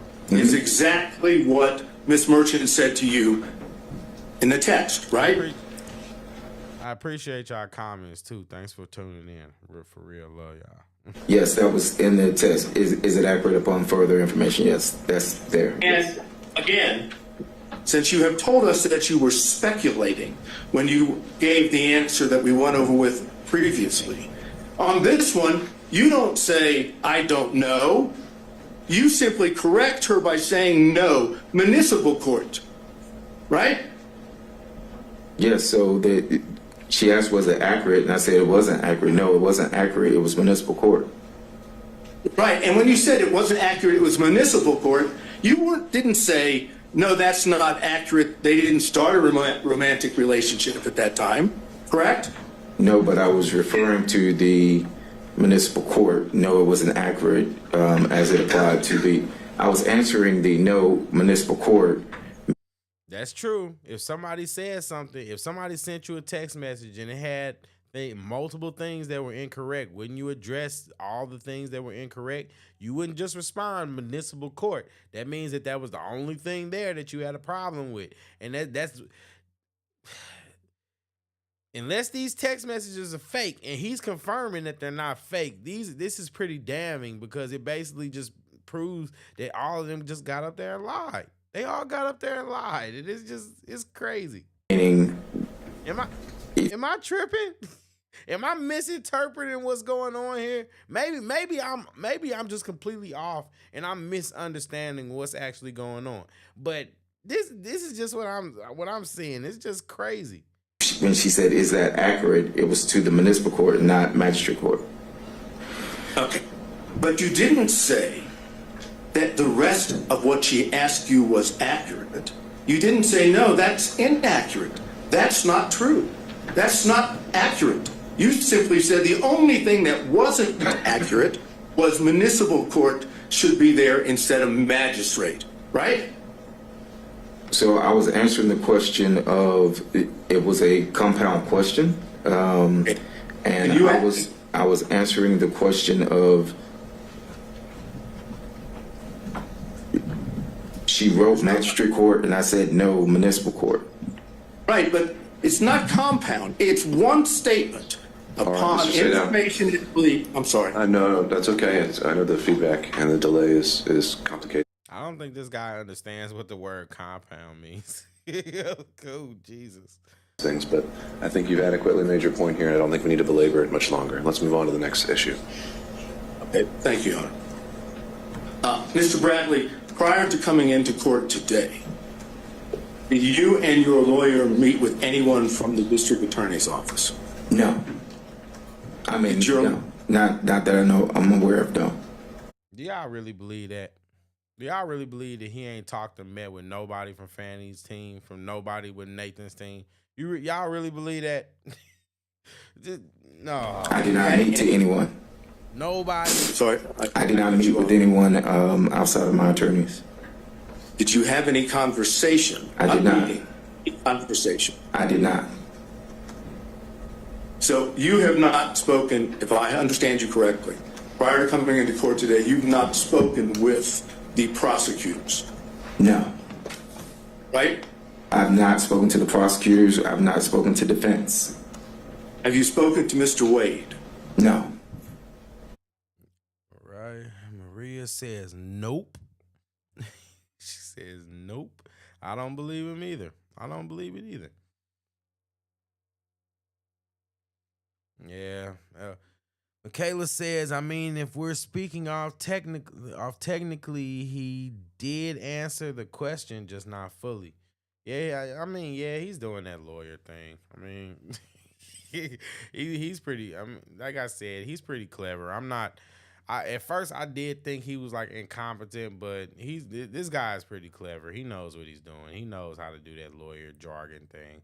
And you're right. Yeah.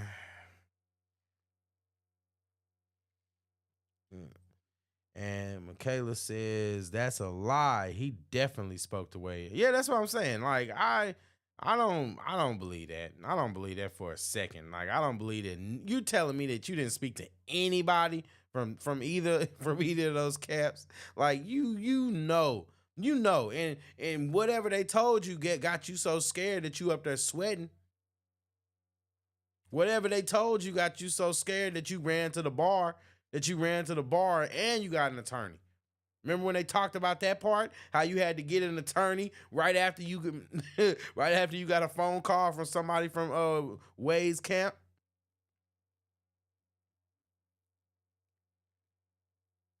It's just crazy to me. Michaela says, I think it's interesting. That a bunch of lawyers are on the stand.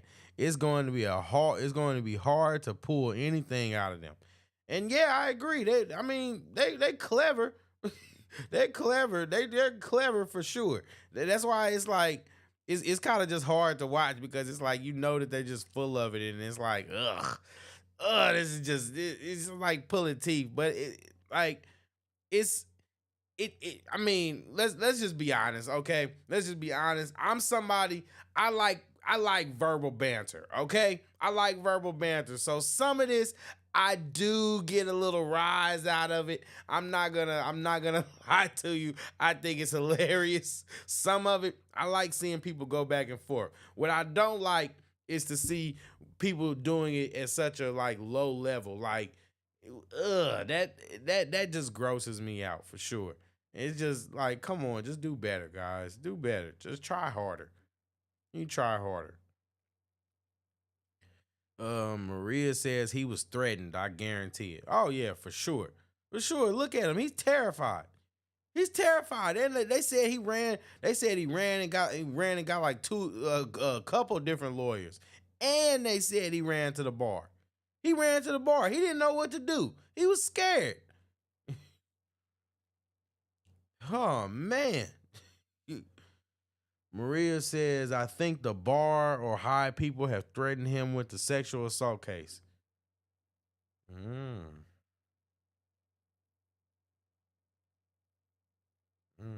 Guess I should have just said SA, shouldn't I?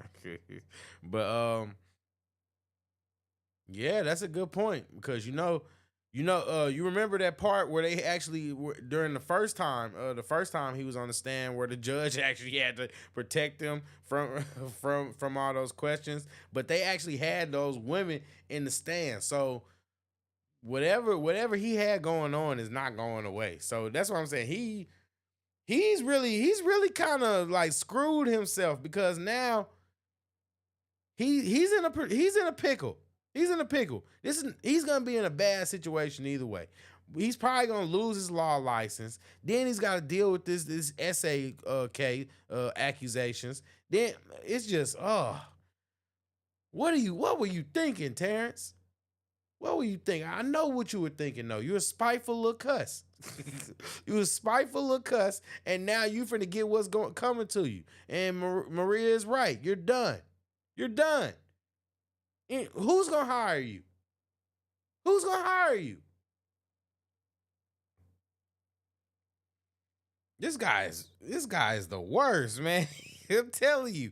I keep saying it. With friends like him, you don't need enemies. You don't need enemies. Just get one of him in your camp. So, as far as just getting into the courtroom today, there's been no contact or Again, I just want to say I appreciate y'all for y'all comments, and I appreciate y'all for helping the show go along. Y'all really appreciate it. Much love. Conversation in it with any of the parties we just went over, right?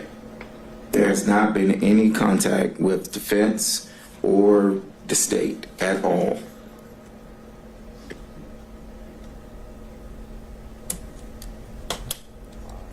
I think I have basically just one or two more questions.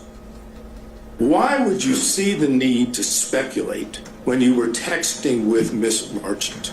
I think we did cover that one, Mr. Sadow. I think that exact question was already put to him. What would be the next one? I'm trying to look. Let's go to 27. Defense Exhibit 27. Do you have that now, sir? I do, sir. All right. Would you look at it and tell me whether or not the Defense Exhibit 27 appears to be accurate? Because I want to seek to introduce it into evidence. It consists of an email to you from Ms. Merchant and a text response from you, correct? But the text response was not in response.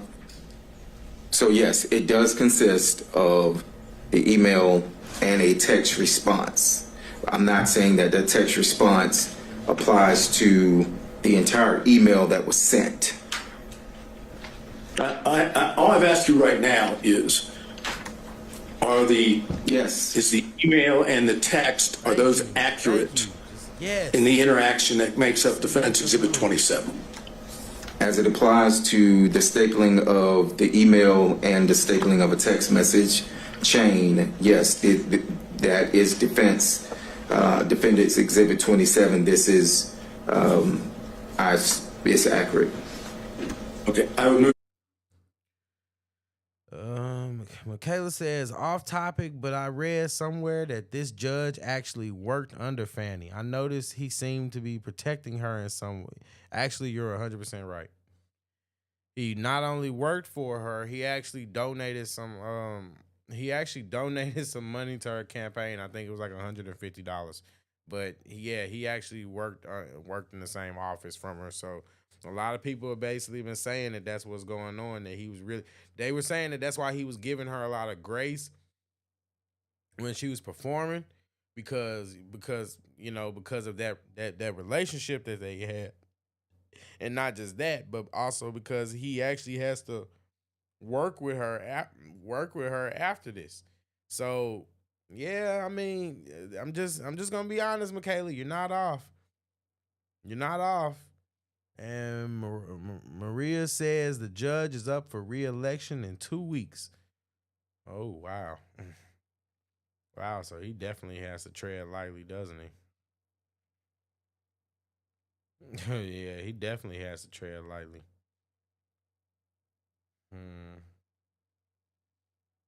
Wow, interesting.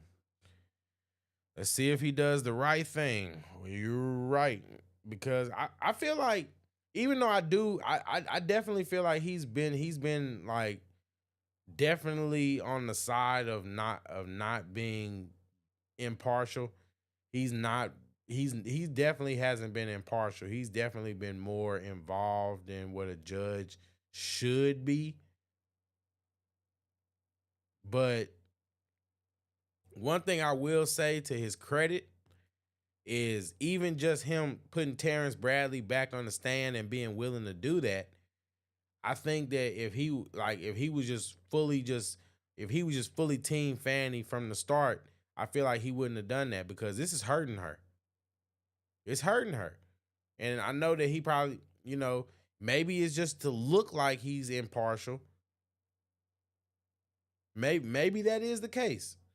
But I think that he does deserve some credit for even just doing this. But I feel like there's definitely times where he's been, cutting a lot of slack and letting a lot of the disrespect from the people on the stand towards the attorneys. I think that, yeah, it's a little. I think there's some validity to what you guys are saying. Definitely. Defense Exhibit 27N, I believe it was treated the same way as 26 last time. Same objections, Mr. Abadi? Yes, Judge. All right, overruled. Any other objections from defense counsel? Seeing none, Defense Exhibit 27 is admitted. Anything else? Your Honor, I don't know. Yeah, I don't know whether you'll find this objectionable or not. I'll ask it, obviously. All right. Mr. Bradley, you realize that if you were to testify under oath, that you knew from Mr. Wade that the relationship between him and Miss Willis existed before the contract in November 1st of 2021, that if you testified that you knew that from Mr. Wade, that would show that both Miss Willis and Mr. Wade had lied under oath. You know that, don't you? I'm going to object. I think that's going to call for an opinion on the credibility of another testifying witness, so I don't think that would be an appropriate question. Then that's all I have, Your Honor. Thank you, Mr. Sadow. Mr. Stockton. Just briefly, Judge. We'll see. Mr. Bradley, do I understand from your prior testimony that Ms. Merchant sent you a motion to review prior to her filing it? Objection. Calls for cumulative answers. Right. I'm going to give him just a little bit. All right, Mr. Stockton. Maybe this is going somewhere else. Did Mrs. Merchant send you a motion prior to January 8th of 2024 for you to review? That is correct. And did you in fact review that motion? That is correct. And did you indicate to Ms. Merchant that the contents of that motion seemed okay to you? Well, so you're referring to Exhibit 27, which... Yes or no, Terrence? Yes or no, Terrence? We seen the text. We seen the text. They seen the text when they were asking you. Yes or no, Terrence? Come on. As I stated a few minutes ago, one is an email, one is a text chain. So in the text chain, when I never responded to the email, I never responded looks good or anything to the email that was sent to me. However, in the text chain, what you all are trying to merge together is the fact that I was asked about the contract. And that contract was $74,000, and me being added back to that. So when I said, and I think before that in that text, it referred to me being added back, and at that time I said yes, looks good. And you're aware, and you recall that when Ms. Merchant presented you with that motion, she asked you not to disclose it to anyone until she filed it. Is that correct? We are covering, I think, the last 5 or 6 questions. We've covered ground. Let's get to that ultimate point. I'm trying to get there, Judge. I promise you. Okay. Repeat the question, I'm sorry. She asked you not to disclose that motion to anybody until she filed it, correct? I think so. I think that was in the text message, yes. And you knew it. Hey guys, let me know who you thought was the best lawyer. Who y'all thought stuck it to this guy the best? Who you think is the MVP of this trial so far? Let me know. In fact, it was her intention to file that motion, correct? The actual motion that she that was sent? Yes. I knew that she was going to file a motion, yes. I do not think that was the final draft, or it could have been that she was working on it, but yes, I knew that she was going to file some motion, yes. And you knew that she presented that motion to you for your review so that she could make sure it was accurate, correct? I'm going to object. All this is asked and answered in cumulative. All right, noted. I think Mr. Stockton's getting to the next point, so why don't we just ask that one? Is that correct?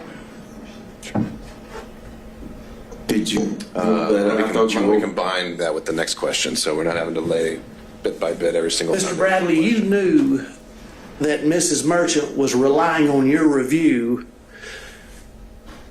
to ensure the accuracy of that motion prior to filing it, correct? Speculation as to what he knew that Miss Merchant knew. No, I'd overrule that. Mr. Bradley? No, so once again, I was excluded from the footnote of that motion, and my review of it, and I said, hey, you need to add me back to the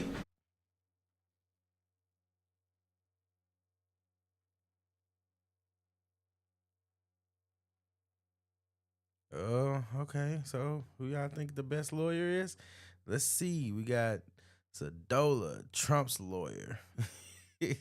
I agree. I think he stuck it to him pretty hard too. He's pretty good. The judge is over this. Michaela says the judge is over this. And I agree. They definitely got him doing a lot. They got him going through a lot, and he's just, you could tell in his voice, it's just like, oh my God, I'm dealing with children. That's literally how he sounds now. He sounds like how a person sounds when they're dealing with children, and it's kind of funny though, funny to watch. Michaela says definitely not that Merchant woman. She was way too emotional. I agree. Yeah. Yeah. Yeah. Maria says Merchant was pissed because she knows he is lying. And yeah, see, that's the thing. That's what's funny about it, because yeah, she probably was really counting on him to stand by what he was saying in the text messages. And maybe that's a problem on her end of being too trusting. But yeah, she was definitely getting pissed. She was definitely getting pissed. And it was really funny to watch. It's really funny to watch. Michaela says, yeah, she was losing it. Yeah. Yeah, but you got to keep your cool, though. You got to keep your cool. I also think her problem was the judge was having to help her out a little bit. And it was just like kind of like bad to watch. It's like, come on. He was like, the judge was almost trying to like having to tell her how to ask questions to do her job. And that's never a good look. That's never a good look. It wasn't as bad as some of these other stories I've heard watching watching some of these other YouTubers do their coverage, but I know when I talk one particular one I heard about the lead attorney where he was talking about during the Tasha K trial where a lawyer was actually told to go back to her first year of law school, and that's pretty cold-blooded. But yeah, I don't think Ashley Merchant was that bad, but I definitely think that, you know, she definitely loses points like in the hierarchy for let's see, what's the best way to say it? She loses points for getting emotional and for how she was handling it, but you also got to give her points because she's the one that provided a strong basis for them to literally for the rest of them to build upon, because guess what? She got these text messages, and this guy, Terrence Bradley, his testimony is damning. So this is not gonna be good. This is not gonna be good. And y'all are helping me out too, because you know I'm not familiar with all these guys' names. I'm watching it being entertained. So I appreciate it. Icy Kiddo says Shadow. All right. Oh, Sado. Oh yeah, Trump's lawyer. He's the MVP. He's been going hard. I agree. I agree. I agree. He came in.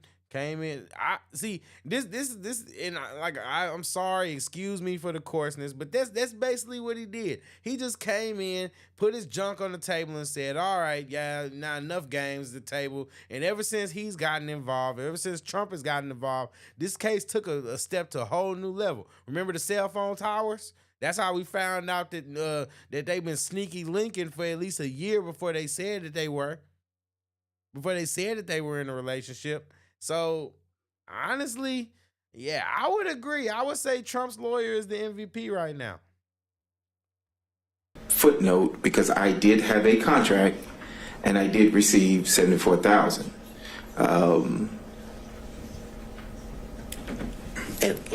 If I may help you out, let's talk just about that part of the motion that deals with the relationship between District Attorney Willis and Mr. Wade.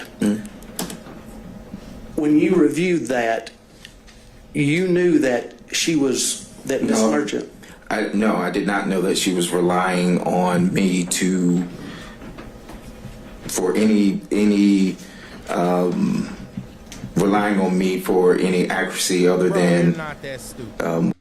You're not that stupid. You had to know. You're not that stupid. And you were literally giving her coaching tips. He was giving her coaching tips in the text messages.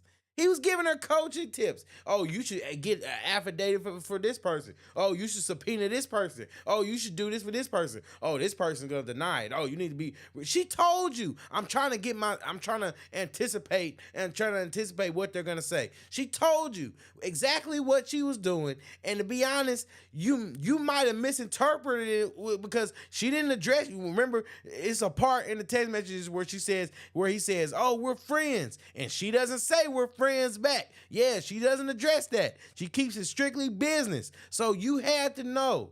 You had to know, my guy. Put in there about the $74,000. Mr. Bradley, if there was something patently false in that motion, you would have told Ms. Merchant, wouldn't you? I can't say that I would or wouldn't have. I don't know what I would have told Ms. Merchant. If there was something patently speculative, you would have told Ms. Merchant, wouldn't you? I don't know what I would have told Ms. Merchant. She asked me, was it accurate? we were discussing the $74,000 that was left out. Again, if I may direct you just to that portion dealing with the relationship between Mrs. Willis and Mr. Wade. You didn't tell her that there was anything patently false in that because you didn't see anything patently false in that motion as it relates to the relationship.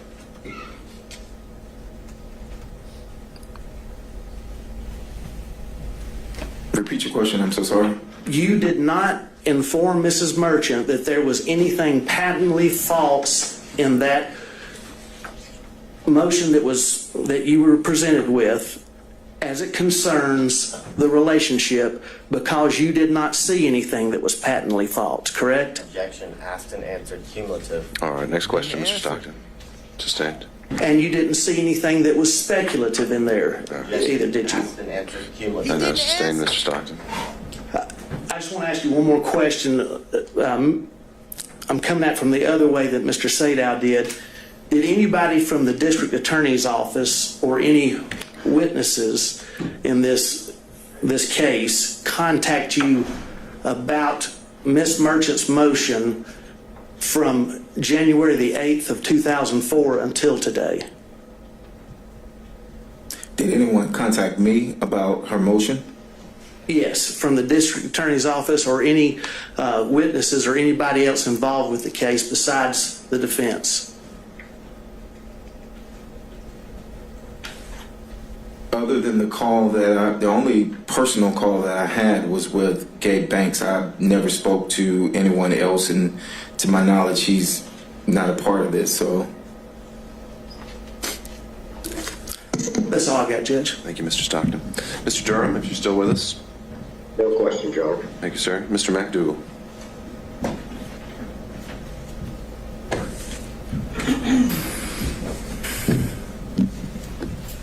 Good afternoon, Mr. Brennan. You have certain information about the relationship between Mr. Wade and Ms. Willis that is not privileged, correct? Well, that was my determination, so I think he disagrees with it. So what we're going to say his opinion's a little irrelevant on that point. Do you understand? He said I did. That was my determination. So basically, the judge is saying the judge I'm sure you guys know that the judge basically had to take Terrence back in his courtroom in his chamber and actually interview him to determine what was actually protected by attorney-client privilege and what wasn't, because this guy he's lying so much and he's so full of it he basically couldn't be trusted to determine what's attorney-client privilege and what isn't. So that's why I thought the guy was stupid. That's why I thought the guy was stupid until I saw those text messages, because he didn't know what attorney-client privilege is. But he's a lawyer. He doesn't even know what he's talking about. But no, he does know. He's just like Maria says. He's just lying through his teeth. He's lying through his teeth. The judge probably already knows exactly everything that he needs to know. The judge just can't tell, and like, yeah, exactly. Maria, you're absolutely right. I kept thinking that the judge was waiting for them to ask the right question.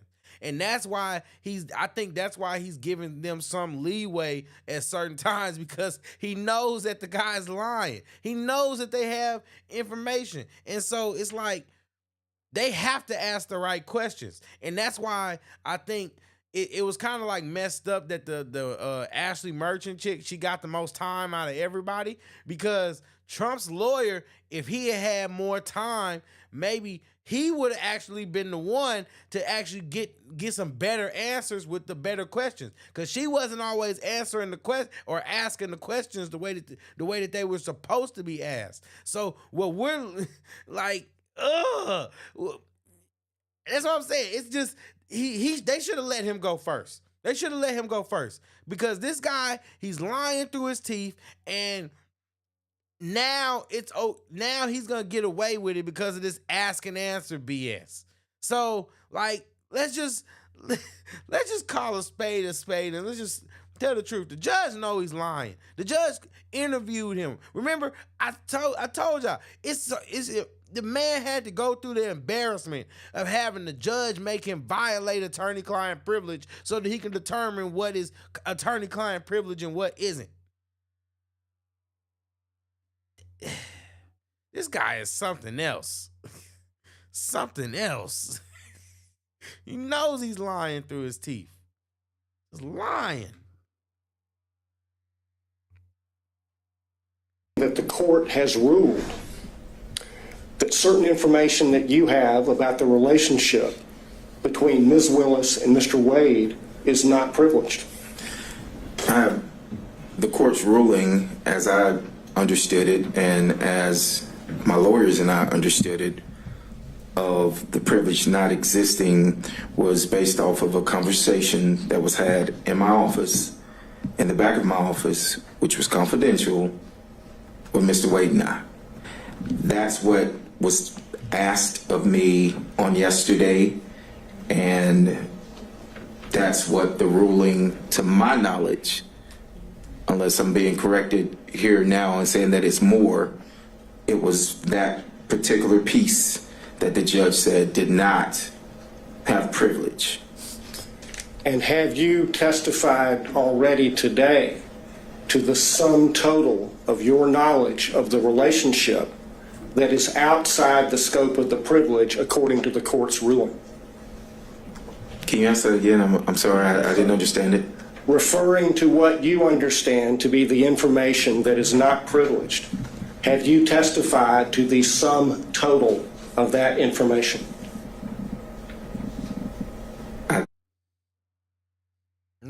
No, Mariah. The only thing he can remember, Maria, I'm sorry. The only thing that he can remember is, what was asked of him about 5 minutes ago. He can't remember anything outside of 5 minutes ago and the questions that he's been asked. He can remember that. He can't remember, but he can remember the questions that he asked. He can't remember all the conversations of pillow talking about his homeboy that he's had. He can't remember none of the stuff that actually matters or is relevant to the case. But he can remember when you asked him a question already. I remember you asked me that. I think I have, yes. I think I've testified to that, yes. All right, sir. That's my questions. Thank you, Mr. McDougall. Mr. Rice.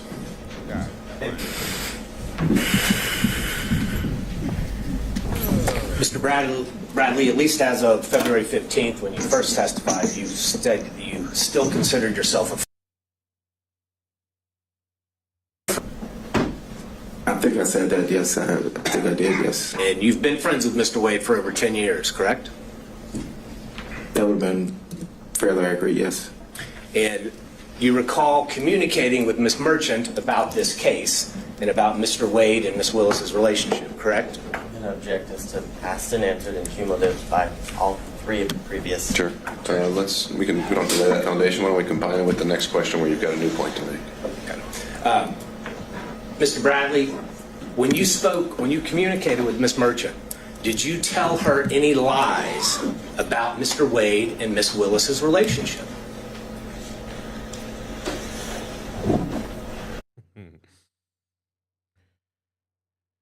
Michaela says playing dumb as a lawyer isn't going to work for this dude. Yeah, like I don't know what his strategy team told him. This is not the way. This is not the way. You need to go back to the drawing board, my guy, because this is not like oh my goodness gracious. And yeah. Oh. So it's just interesting. Oh, just interesting. Oh man, Kayla says, "What kind of question is that? Who's going to admit that they were telling lies?"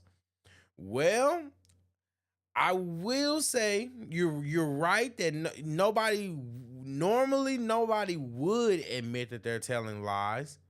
But when it comes to things like losing your law license and committing perjury and all those types of things, they might be a little bit more lenient on you if you just come forward and tell the truth versus just getting caught in a lie and standing behind that lie. So while you're right, no, most people aren't going to admit that, and they shouldn't do it in the first place.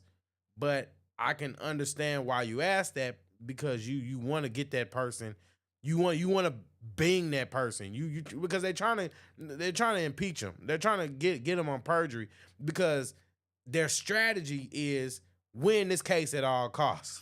Because that's the strategy. They have to win this case at all costs. So whether it's by getting a client dismissed, whether it's getting the whole case dismissed, whether it's getting Fannie and Nathan thrown off the case, whether it's disqualifying their entire testimony, they're trying to win by any means necessary. And part of that is just at the end of the day, is just trying to disqualify every witness or qualify every witness. And in this case, they're trying to use Terrence, his testimony that he doesn't recall or he doesn't know, to impeach him and basically show that he does know and his information is valid, and it shows that Nathan Wade and Fannie Willis lied under oath, and basically gets them. It basically gets what most of us want to happen, and them to get thrown off the case. That in a nutshell. I'm not a lawyer and I'm not a legal expert, but that's just my layman's understanding of what's going on. So I hope that helped, and I hope that was somewhere in the realm. If I'm off, let me know though. Oh, let's get back to the video. Let's see.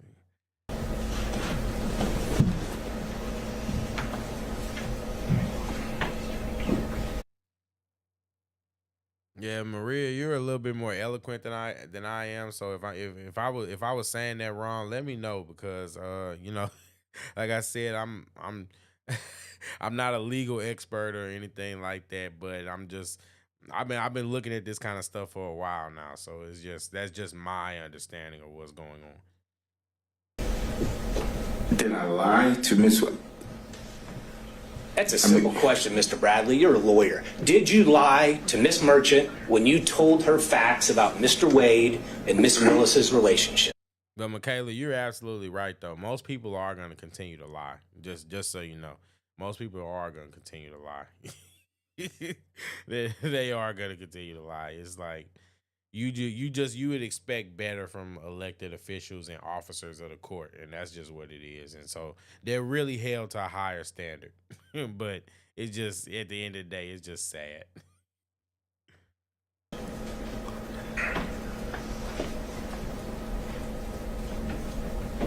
Not that I recall. I don't recall. Mr. I don't recall. Mr. I don't recall. What do you know? This guy's like Jon Snow. Golly. What do you know, Jon Snow?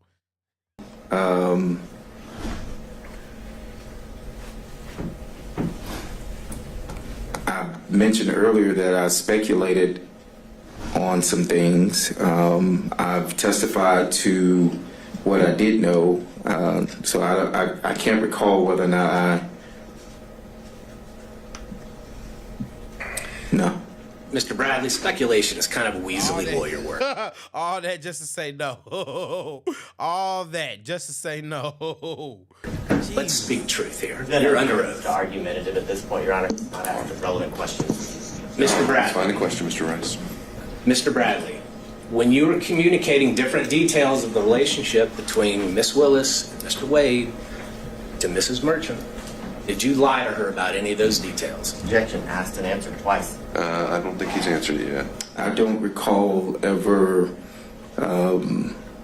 whether any of it was a lie or not. Well, this time, so. At the time you were communicating with Miss Merchant, you were still friends with Mr. Wade, correct?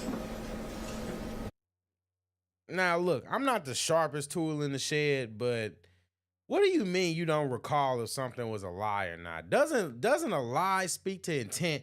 Like a lie when we're talking about a lie, see, there's a difference between telling a lie and telling something that isn't true. Telling an untruth, you can tell something that has that's an untruth, and that be something that you believe to be true, but it's just not true. And a lie, isn't that where you're intentionally trying to deceive someone? So you know whether you were lying or whether you were intentionally trying to deceive someone. You know that. What are we talking about? What do you mean you don't recall whether it was a lie? What do you mean? Goodness gracious. What do you mean you don't recall? Either you lied or you didn't. Either you were trying to deceive or you weren't. Either you were telling something that you knew wasn't true or you weren't. If you were telling something that you believe to be true, then you weren't lying. Say you weren't lying. Yes or no?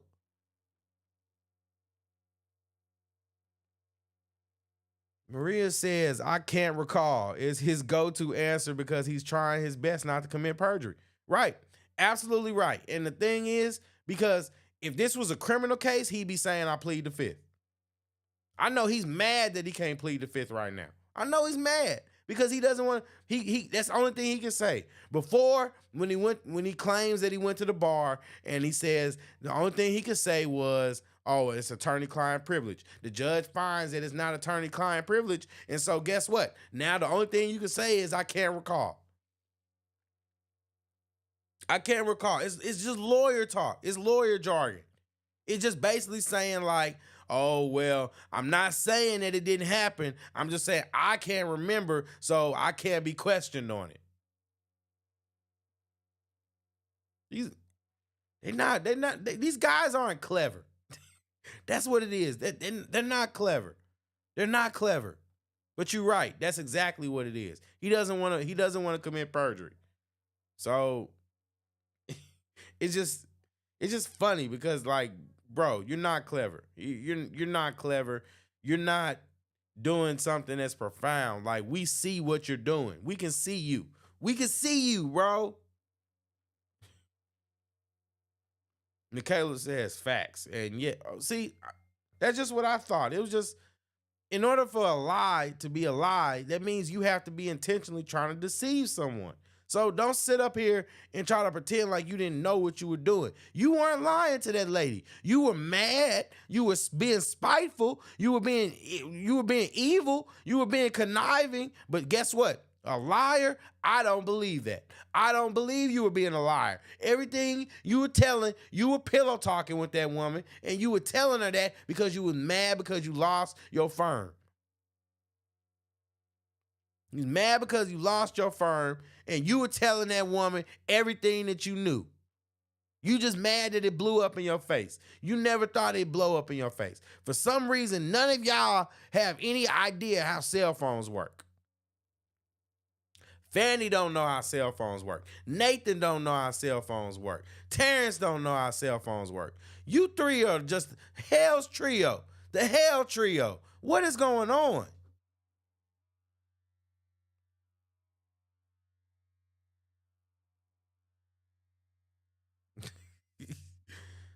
Michaela says, did they pull up the text on the screen and go through this, or are these all hearsay conversations? Actually, well, it's most of it has actually been through the text. They actually released the text today. So they released the text today. I was going through them earlier, but I think the only thing that was really hearsay was the his sex in the office.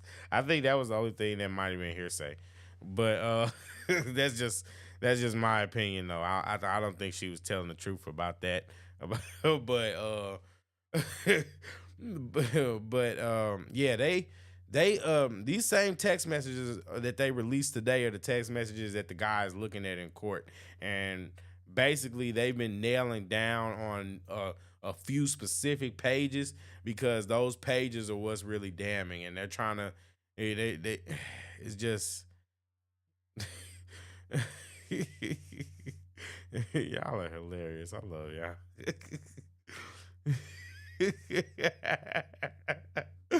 y'all. Maria says it was his alter ego texting Merchant at night. His alter ego. Nah, I think it was them. I think he was trying to. That's why I say I think he was pillow talking.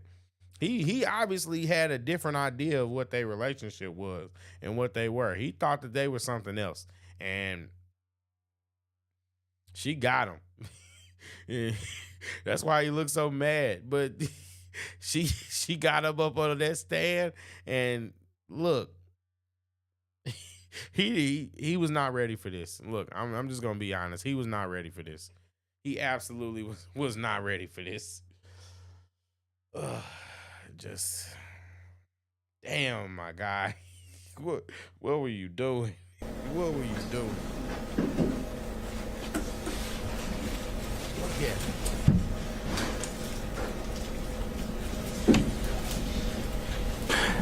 Yes. And at the time you were communicating with Ms. Merchant, you knew that she was talking to you in her role and capacity as an attorney in this case, correct? Correct.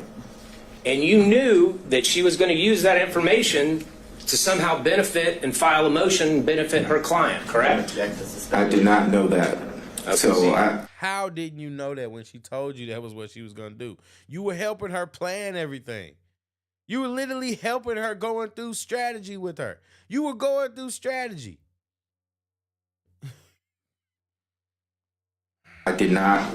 Oh, I'm sorry. So as an attorney yourself, you are testifying here under oath that you had no idea what Miss Merchant was going to do with all the details that you were giving her about Wade and Willis's relationship.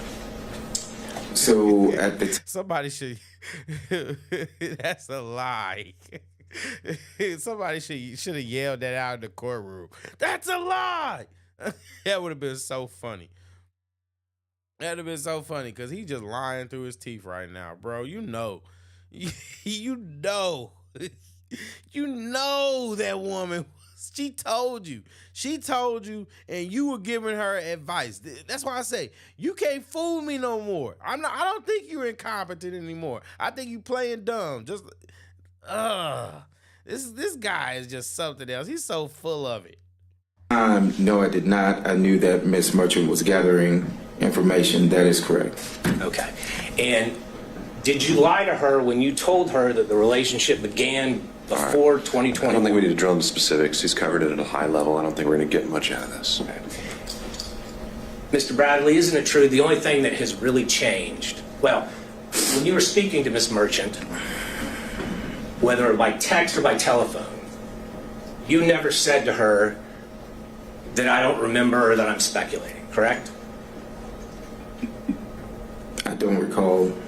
Well, you've looked through a whole lot of text messages. Do you remember ever seeing any communication from you that said, I don't remember?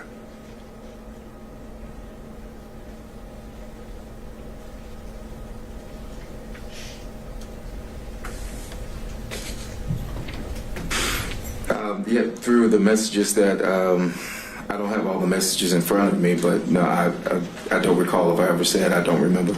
Do you recall seeing any text messages where you replied to her or gave her details where you said, I'm speculating about this detail? No, I never used the word speculating, no.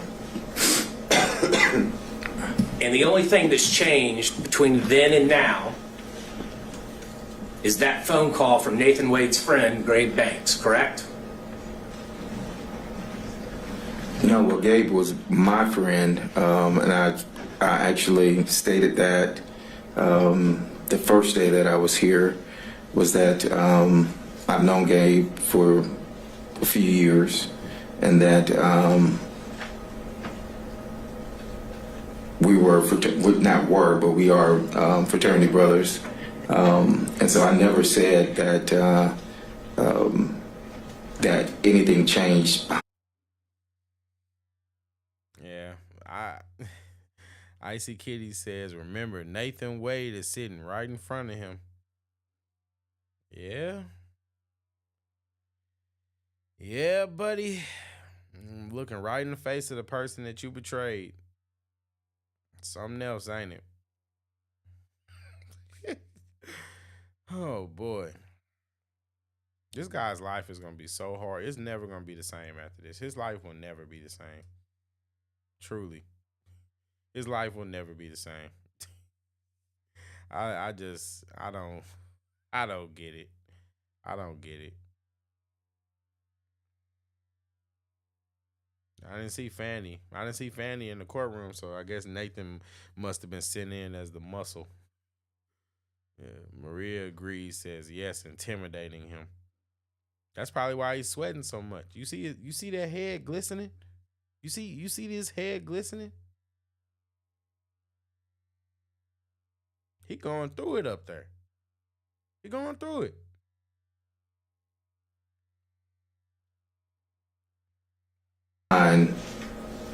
Gay Banks. So you never told Miss Merchant that you were worried that they were threatening you? Objection. Asked and answered when he was asked this on February 16th and today. Mr. Rice, we've covered this. And just to be clear, you didn't attend college with Mr. Banks, did you? I did not attend college with Mr. Banks. When you referred to him as your fraternity brother, y'all just both happened to have pledged the same fraternity, different colleges, different chapters. Well, that's what we consider fraternity brothers, yes, sir. And as a normal course of your relationships with your friends, do you pass on lies about your friends?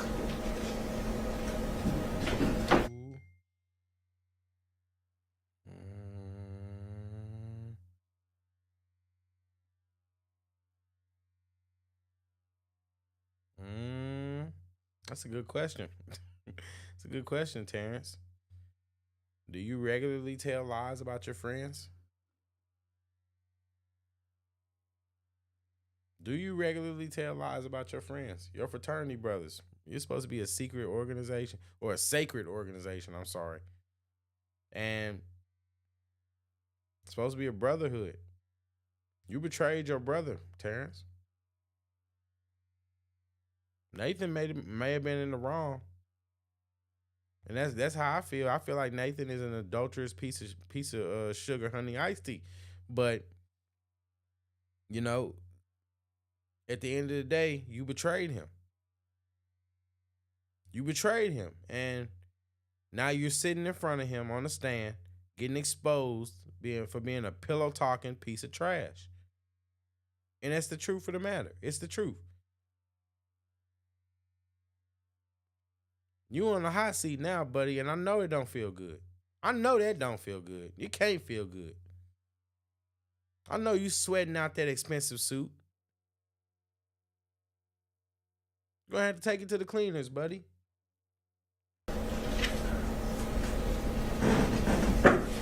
Have I passed on a lie about a friend? Is that what you're asking? Is that something you normally do, Mr. Bradley? Do you tell lies about your friends? Have I told lies about friends? I could have, I don't know. Do you tell lies about your friends about a case of national importance? Objection as to... All right, overruled. I could have, I don't know. The reason why that question is such an important is because if you don't tell lies, normally, why would you start now? And if you do, then why wouldn't anybody believe you? And the truth of the matter is, you weren't telling lies. You were telling the truth. You were telling the truth. The reason you were telling the truth is gross and disgusting, but you were telling the truth. Mr. Bradley, I notice you're not looking at me. I'm looking at you on the screen only because I was accused of, and I did the same thing to Mr. Sadow when he was on the screen. What's the next question, Mr. Rice? No further questions, Judge. I think it's clear. Thank you, sir. Mr. Gillum.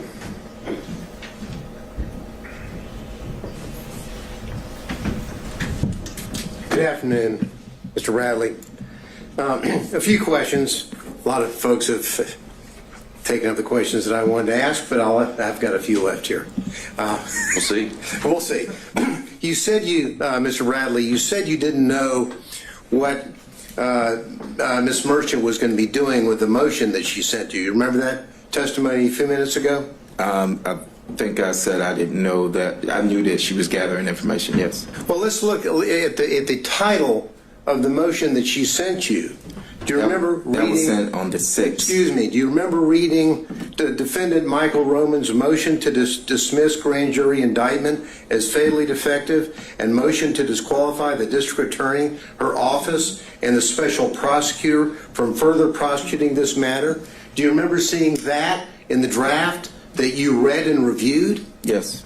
So when you tell this court that you didn't know what she was up or what she was going to do, she kind of gave you a hint, didn't she, in the title of the motion that she sent for you to read? Didn't she? Yes or no? I read the title of what the motion was. It wasn't. Maria, that's why I said that maybe Ashley shouldn't have went first. Maybe Ashley should have went last.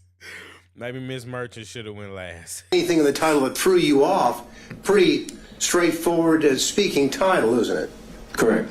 So you knew that what she wanted was information from you so that she could then file a motion to dismiss the grand jury indictment, to motion to disqualify the district attorney and her office and the special prosecutor from further prosecuting the matter, right? I'm going to object to speculation.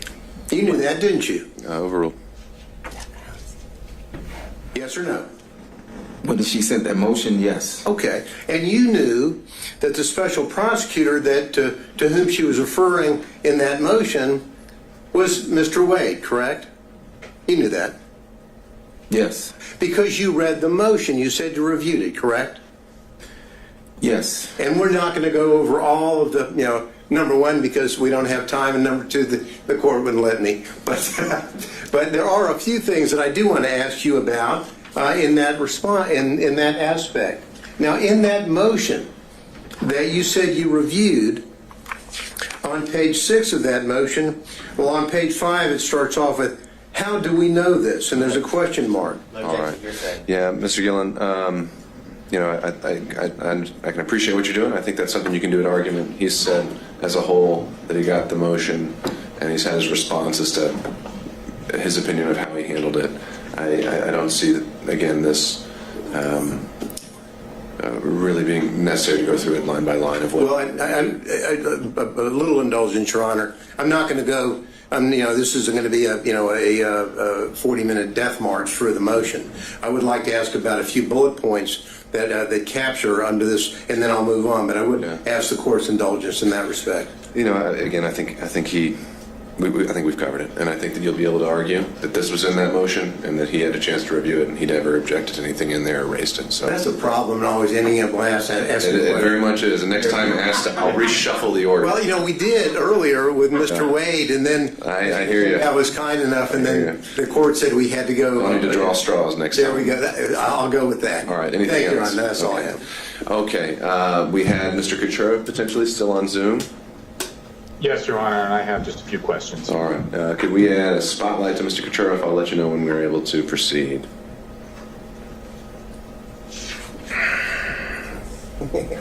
Judge, before he starts, can I take a 5-minute restroom? Absolutely. 2 hours? Yeah, we've been going 2 hours, so let's come back at 4 o'clock. I'll also note for the record that we received a notification from Mr. Cromwell on behalf of Ms. Latham, and he said he was waiving her presence. And I don't know if he later decided to join us by Zoom, but I don't think he was electing to log in. So after Mr. Kucherov, just in terms of timing, Mr. Abadi, do you have any expectation of how long your, if any, questioning would last? I don't imagine my questioning will be very long. Okay, well, let's get back in at 4 o'clock. Mr. Riley, you can just step up and adjourn.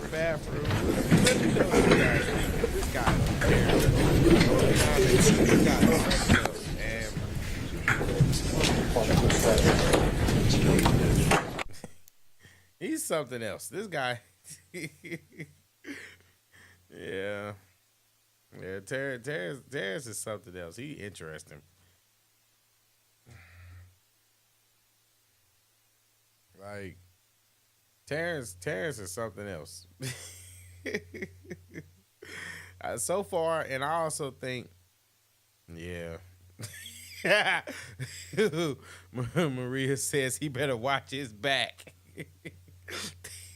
You think he gonna be in the You think he gonna be at the urinal and they go put a bag over his head? Oh my goodness gracious! Oh well, they in Atlanta. They'll make you disappear down there. Yeah. So, but I don't know. Let me know what you guys think. Like, am I being too hard on Terrence? Because maybe sometimes I've been feeling like maybe I've been being a little too hard on people lately. And I don't know if that's just because I'm starting to get that empathy disease. But I don't know. It's like when I look at Nathan, I feel a little bad for him. Fanny went up there and exposed what his cancer was doing to his body and all that kind of stuff. That was real cold-blooded. She ain't even have to do that man like that. And I just been, and I'm looking at this guy and I'm just thinking like, man, it's like Mr. Brown in the suit and all that kind of stuff. It's like, maybe I'm being too hard on them. But I didn't make these people commit these crimes. I didn't make them do that. I didn't make them steal taxpayers' money and embezzle it and use it on trips so that they can go around and knock boots across the world. I didn't do that. It's just let me know what y'all think, because I don't understand how this guy was able to practice law so long, to be honest, because he's not very good at it. He's not very good at it. Just because he's not as conniving as I initially thought he was doesn't mean that he's really, really good at it. And it's like, I wouldn't feel, ugh. Icy Kitty says, no, Terrence is a sneaky snake. A sniveling, sneaky snake. I agree with you. He's a rat. He's a rat. And to be honest, I've been trying to make jokes about it, but really, honestly, people like him really kind of piss me off, because at the end of the day, you know that you didn't have no right to be spiteful and go and tell this man's business and go and tell him pillow talking with this lady and trying to help her. You was basically being a double agent. You were taking all the information that you knew and you were basically going around pretending like y'all, like using the fact that you and this man, y'all were fraternity brothers. You betrayed your fraternity brother. And you sitting there whole time, you texting this woman, helping her get her case together. You helping her get the case together. This is just amazing. It's amazing.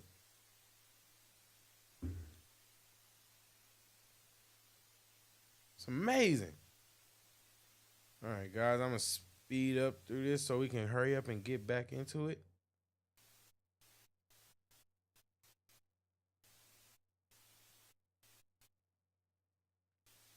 But let me know what you guys think, though, because, I definitely want to know what you guys think, because Terrence he's so sneaky. I am, Your Honor. All right, then let's go back on the record. We have Mr. Bradley here, and everyone else is here as well. You may proceed. He's so sneaky. Mr. Bradley, he's such an evil person. I think he's such an evil, just dirty, grimy person, and that's just really how I feel. I feel like, because why would you go back pillow talking to this woman? And I keep saying pillow talking because that's essentially what he did. He was pillow talking with this woman.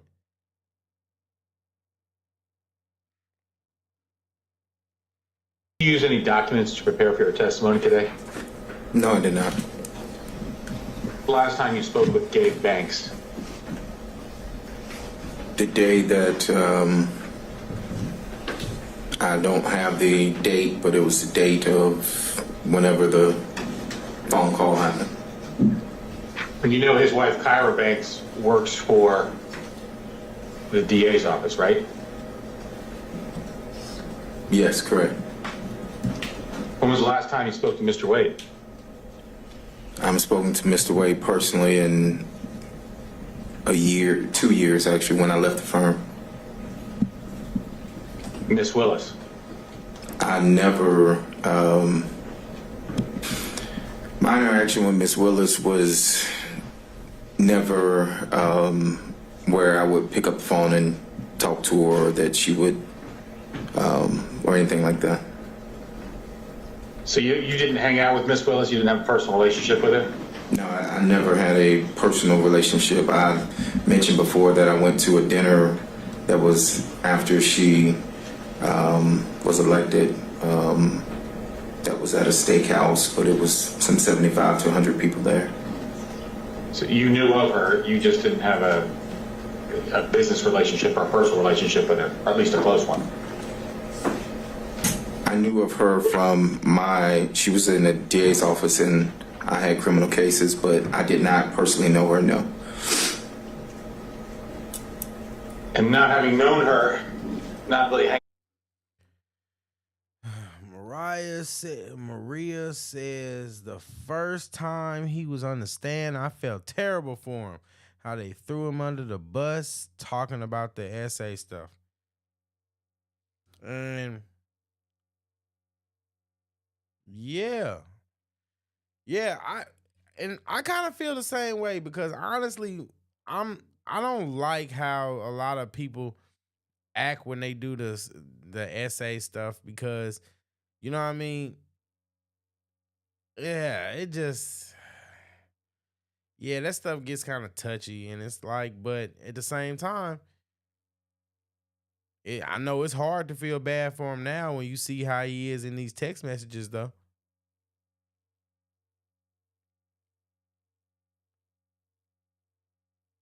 You know what I mean? Like, it's hard. Because all of them, like, I literally had to have like a come to Jesus moment with myself and really think about it. And I'm like, dang, Jay, you really are being hard on these people. Like, and so I started looking at them as people. And, you know, I really was looking at them as people. And I was saying, like, maybe you need to just extend a little grace. But they keep doing things that make me just take it back and just say, look, they're bad people. And it's just, oh my goodness gracious. But Maria, you're right. You're right. You're absolutely right. What does that have to do with this case? But the truth of the matter is, when you really think about it, it has a lot to do with the case, because it speaks to the motive of why he was willing to talk to Miss Merchant in the first place. It speaks to the motive, because he was motivated by spite, because he was motivated by a desire for vengeance. That's why I believe that it's important. It's important because his motivation,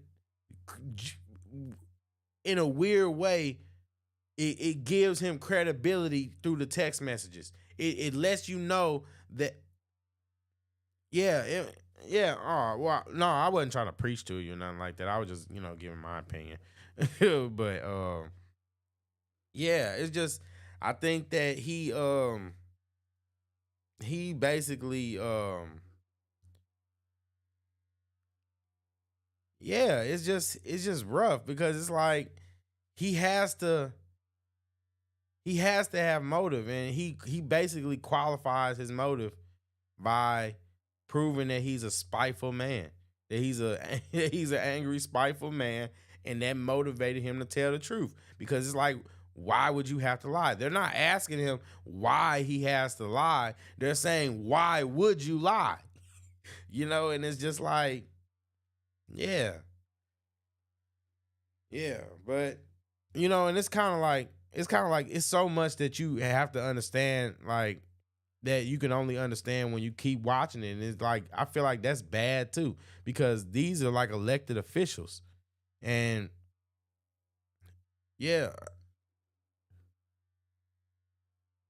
so I'm not tripping on, because I'm like I said, like I always say, I'm always open to the possibility that I'm a little off. And so that's what I thought. I feel like he has a vendetta. And so, like, if you noticed it too, maybe we're not off. I don't. Yeah, I don't think he was lying at all. I think he had a vendetta, and so he told the truth. That's just what I think. Whew. This guy is something else, though. He's a snake. Out with her, you've got a contract from her office. I'm gonna just object as to cumulative asked and answered throughout the whole All right, thing. Mr. Sherb, I think we covered this ground on the 16th about the contracts. Do you have are you going somewhere else with this? I am, Judge. If you give me a little latitude, I'll tie it right. Okay, you may proceed. You got a contract from the office, not knowing or having a good relationship or a good working business relationship with Miss Willis. That's correct. That's because Nathan Wade steered that contract to you. I don't know how it came about, but it was presented to me at the office about the contract, correct? Who presented it to you? Mr. Wade? Yes. Is that, and he owed you money, you said at one point. Say that again? Owed you money at one point? I don't recall saying that he owes me money. Did he owe you money at one point? Not that I recall saying that Mr. Wade owes me or owed me money. I don't recall ever saying that. I didn't ask whether you ever said that. I said, did he owe you or did he owe you money in the past? No, he Words matter. Words matter. didn't owe me money. And so he steered this contract to you, to your office, and you weren't really talking to him? You hadn't talked to him for 2 years? The contract was in 2021. I didn't leave until 2022. So you didn't talk with him that whole time? I left in 2022. I haven't really spoke to him since 2022 is what I stated. But he got the contract. When I left June of 2022, around June, August dates of 2020. If he got the contract in 2021, you're not explaining why you weren't able to why you had no conversations with him about him getting the contract. Or about the whole year that the two was smashing, were allegedly smashing before he even got the job. You telling me he didn't talk to you about none of that?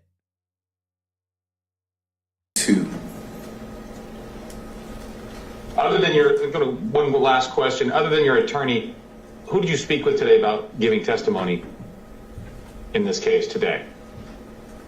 I spoke to my attorneys, Charles Graham and BC Chopra. And I have nothing further, Your Honor. All right. And again, I'll just double check to make sure. Did Mr. Cromwell ever join us by Zoom? Do we? Your Honor, I think he's still having technical issues. He did email me saying he has no questions. It appears that all relevant questions were asked. All right, thank you. So just for the record, Mr. Cromwell has been apparently watching the proceeding. He had waived his client's presence and didn't have any other questions as well. So turning it over to Mr. Rabanne. And I have no questions. All right. Mr. Bradley, you can step down. Thank you, sir. Judge, you want these exhibits? I'll take this.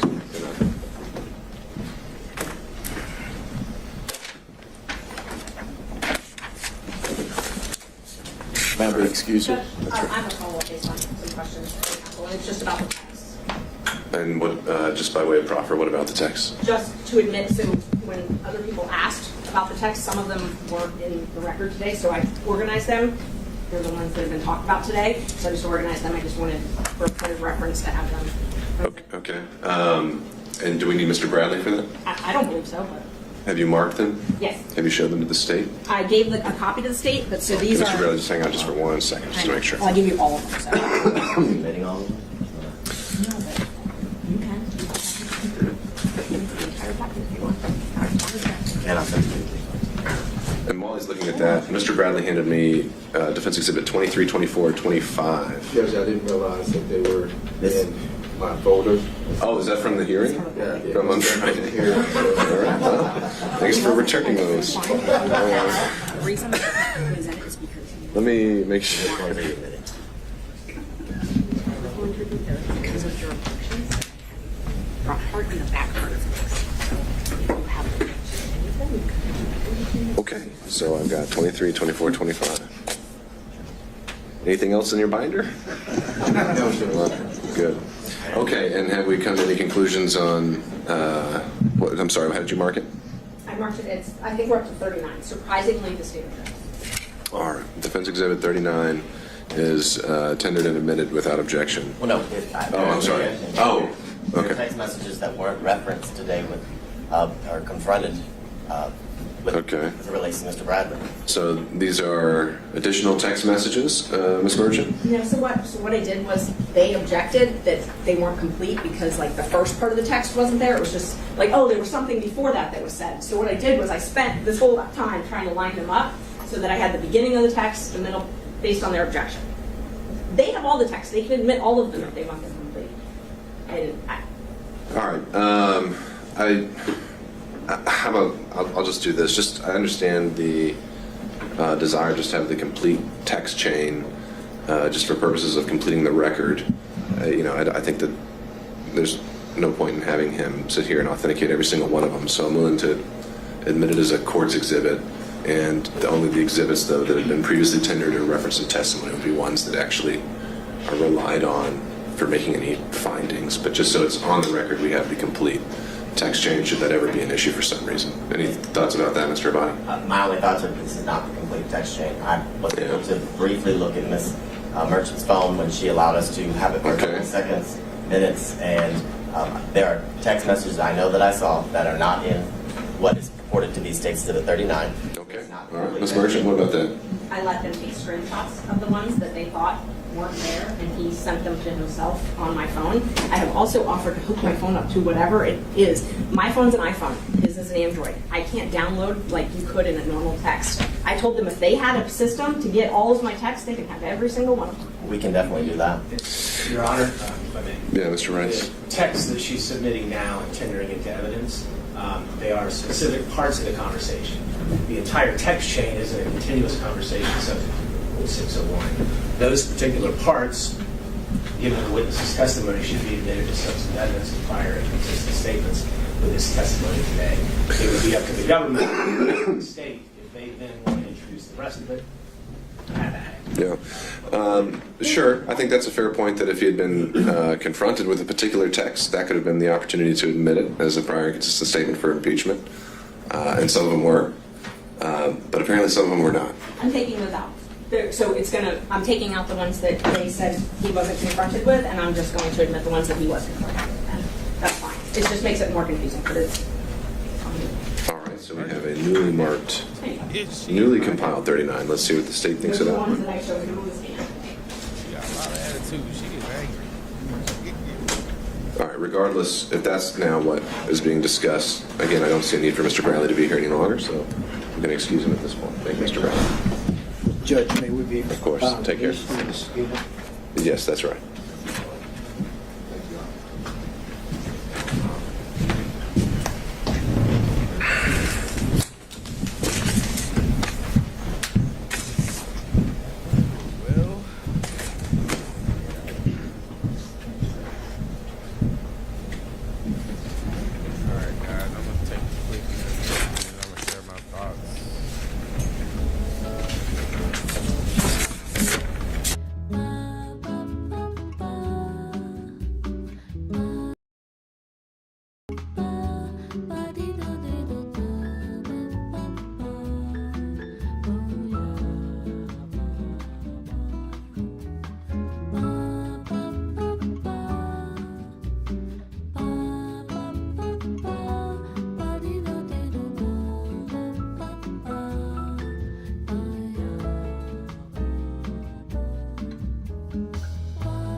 dessa fantasia.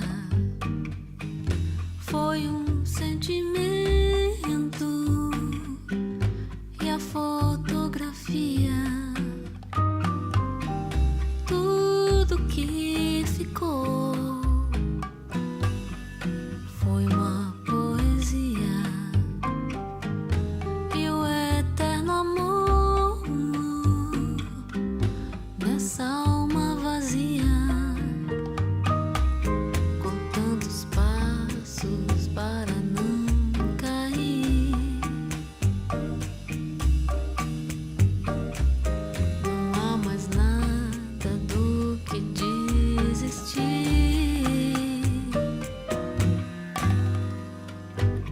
O tempo se arrastou e levou as chances. Não sobrou mais nada.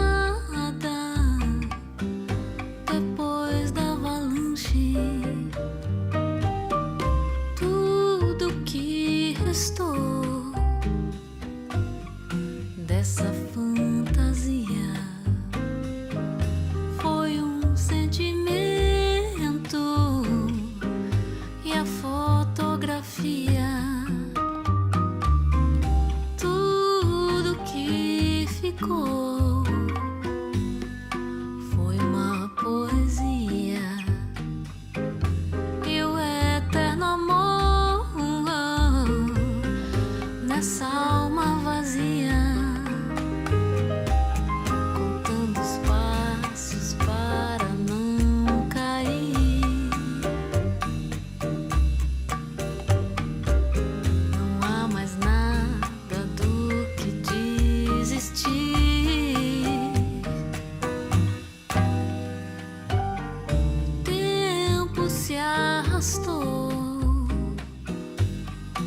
E levou as chances. Não sobrou mais nada depois da avalanche. Não sobrou mais nada depois da avalanche. Não sobrou mais nada.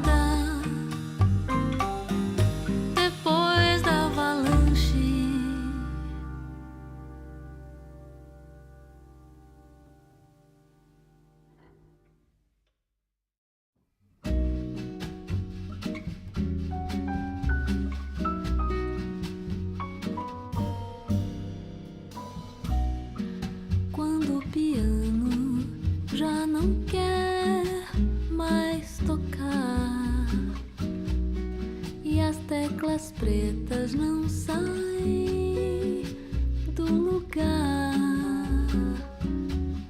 quando o corno inglês ter que ir pro xadrez porque não tem mais onde ficar. Quando o prelúdio nem começar e a semibreve cansar de respirar, quando o trombone não quiser assoprar e os dedos da harpa não vão dedilhar, quando todo mundo cantar a capela porque a orquestra vai parar.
vai parar.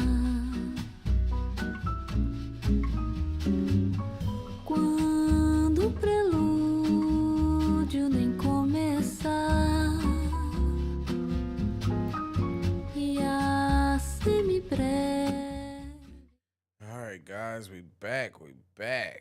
So, before I get into my thoughts about Mr. Terrence Bradley, and I was giving it some thought, so we might as well just bring Nathan and Fanny to the congregation and just have I want to have a discussion about them. But before we do that, Maria says, watch as Bradley leaves.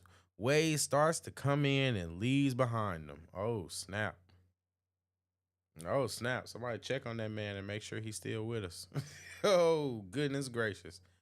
Goodness gracious. You say they follow him in the bathroom. What, you think Nathan put the beats on him?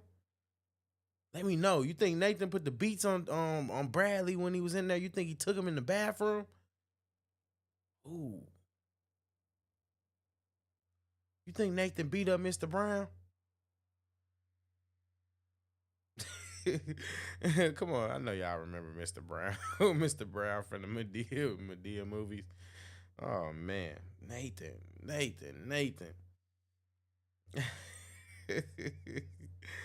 Oh man. Oh, it says you're almost positive it was him. Oh man. I mean, I wouldn't put it past him. I'm gonna be honest. Like that whole no contact thing, I think that was some BS. So I don't believe that or subscribe to that. So I think that it was just something else. So, but let me know your thoughts. Like, what do you how do you feel after watching that? Oh yeah, yeah. That's Mr. Brown. That's Mr. Brown for sure.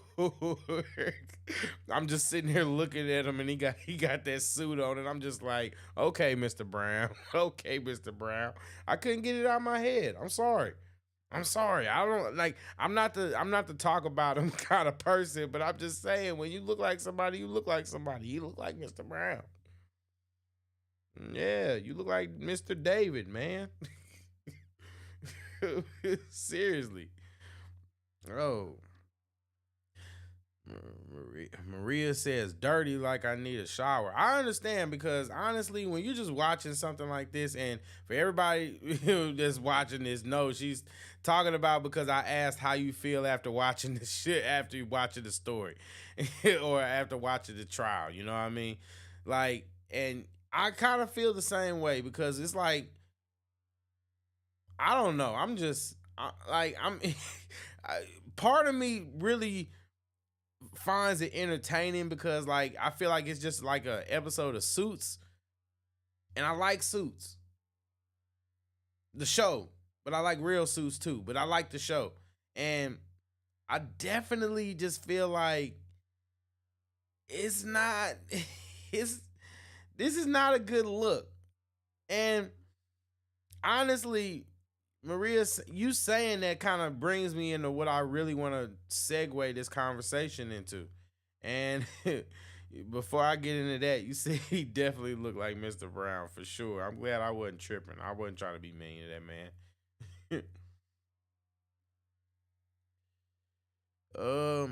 Maria says, I'm ashamed of how much I have watched this. It's like a soap opera. I agree. It's definitely like a soap opera. It's definitely like a soap opera. And that just, it kind of segues into what I want to talk about. Honestly, you really helping me a lot, because that's where I'm trying to go with this, is that this is a shame. And I know that I made a couple videos talking about this, and I focus more on Nathan and Fanny. And for the people out there that could sit there and talk about how her name is spelled Fanny, it's not spelled Fanny. Her name is spelled Fanny, so I'm gonna call her Fanny. And honestly, it just sounds funnier. It sounds funnier. Miss Fanny. It sounds funnier than Miss Fanny. You know what I mean? Let's just be real. So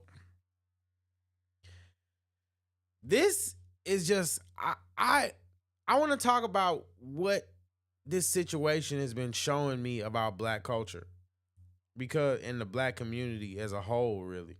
And I've seen a lot of people making comments about how two people can't represent the culture. Two people don't prove what I've been saying about the culture. And I've been saying that they prove that the culture is trash. Now, I'm not just saying that because Fanny and Nathan are trash and they prove that the culture is trash. I've also been looking at the responses of people to the situation, informed or uninformed. I've gotten into numerous debates with people just off of the principle of the fact that she's dealing with a married woman and Nathan Wade is still married, dealing with people openly like that. And it's just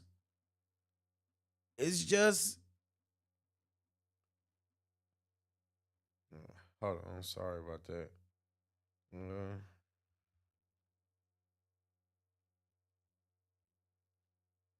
Yeah, it's the fact that oh man, I forgot my thought. Oh shoot. Yeah, but it's not. I've gotten into numerous debates with people about just even the principle of the fact that Nathan Wade was married when he was dealing with Fanny, still is married. And the fact that Fanny was dealing with him knowing that he was married. They don't care about that. And people don't care. It just goes to show that people in this culture don't really care about vows and they don't really take this type of stuff seriously. And it's kind of scary for somebody like me because I'm someone who, while I've never really been like what you could say is somebody who's been like for the streets or part of the norm when it comes to modern culture and this hookup culture and this new age way of dating and all that kind of stuff. I lean more traditional in my views. I lean more traditional in my values. I value marriage. I value legacy. I value the duty of marriage and not just the idea of a happy ending. You know what I mean? I'm not just looking for just some princess to make things happy. No, it's deeper than that to me. And so I take it seriously. And even though I'm not married myself, I still take it seriously. And the idea that people don't value marriage, that's trash to me. That represents a trash culture to me. A culture that doesn't value family, that doesn't have any standards.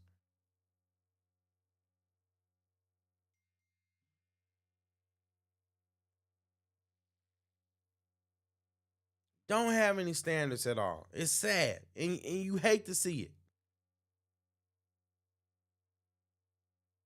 So no, Fanny and Nathan and Terrence, they don't represent the culture themselves, but what they do represents the beliefs of the culture, because the culture is dictated by your actions are dictated by the culture. But Maria says she's about to celebrate 24 years of marriage on March 4th. Congratulations. Congratulations, seriously, because that's a dope achievement. That's a dope achievement. Congratulations. That is so dope. I'm happy for you. For real. Seriously. That is so dope. But no, without standards, what can we do? And this is why I believe that we need to bring back shaming. I believe that we need to bring back shaming. We need to shame people for the behavior that actually is destructive to the community. Because if you say that you want to save the black community, you say that you want to do well and do for the community, you have to understand that family is the most important thing. And if we can't get men and women on one accord and raising families again, getting back to a family structure that we probably haven't had since slavery times, since like Jim Crow times, since the time where black folks were really being oppressed. If we can't get back to that, then there is no hope. Not for the community as a whole. Individuals will succeed. Individuals will succeed. People that build families like Maria, they will succeed. They will flourish. And everybody else is just going to disappear. And that's the truth of the matter. Because a lot of people nowadays don't value legacy. They don't value family. They don't value the standards that you claim. It's ridiculous.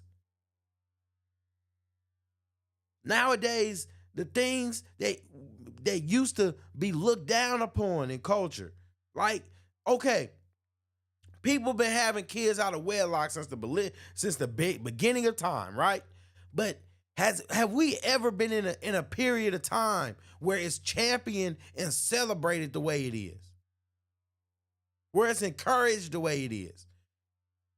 Where you're expected to be a single parent? Where do we go wrong? Where do we go wrong?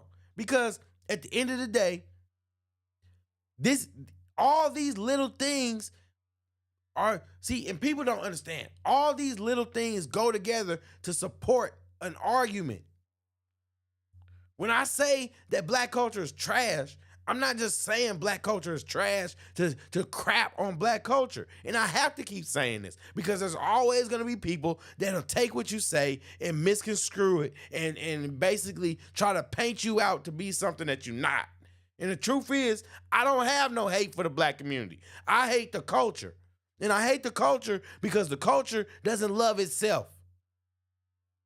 The culture don't love me. The culture don't love you. But there are people that's willing to throw their lives away and crash out over a culture.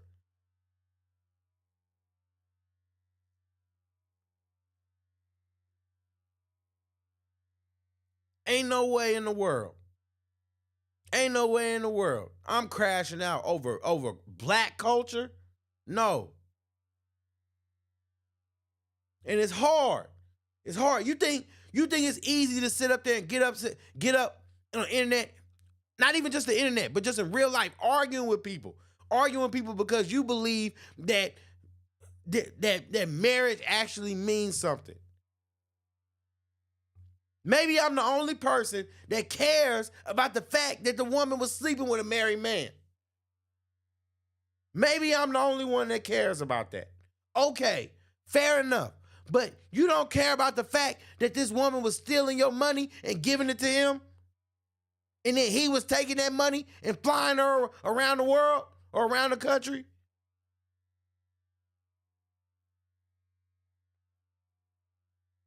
It's not cool.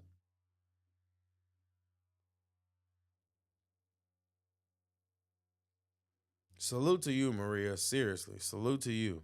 And no, thank you for blessing the stream and coming through and talking. I really enjoy when y'all give y'all inputs because it helps. It gives me something to feed off on. So I appreciate you. Thank you, and thank you for actually, doing things that are actually going to contribute positively to society, and that is being married. We need families. We need families. And not just these fake pseudo families either. We need real families.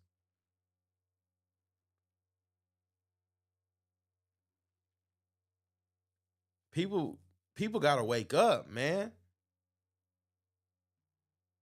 People got to wake up.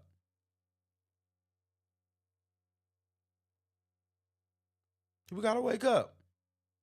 And Terrence Bradley is just a snake. He's a snake. He's a snake. Nathan is an adulterer. And Fanny, low-key, is a home wrecker. She's a home wrecker. She's a thief.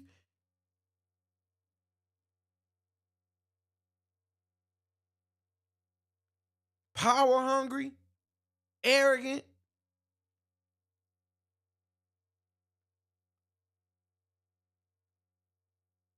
It's just,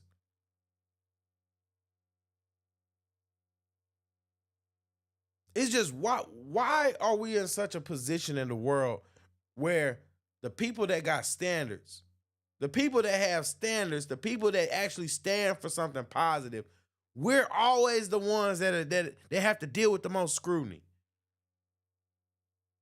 I'm being shamed because these people are breaking the law. And because black folks are too ignorant to understand what's actually going on.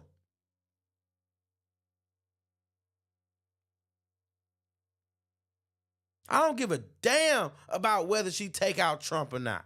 I'm sorry I don't hate that man as much as y'all do. I'm sorry. But the truth of the matter is, what they did is wrong. What they did is wrong. But what they did so much wrong.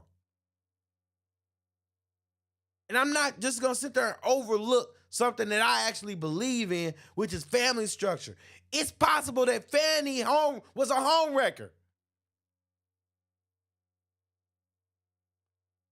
Now, Nathan Wade say his wife had an affair, so they already were on the outs. Okay, well, guess what? Get a divorce. Go finalize the divorce and then go into something clean. Go into it clean. What's wrong with that?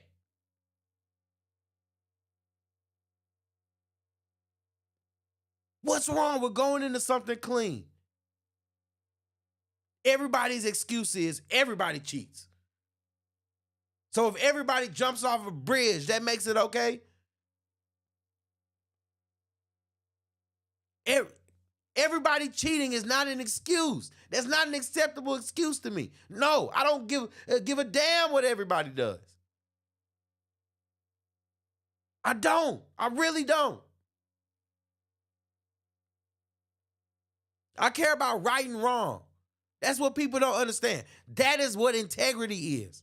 That's what having real integrity is. It's you doing the right thing when ain't nobody freaking looking. When people ain't freaking looking.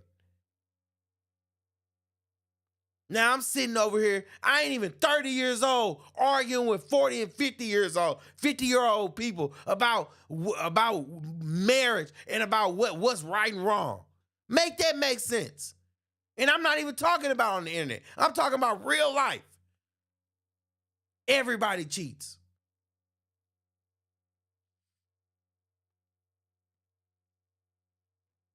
Everybody cheats.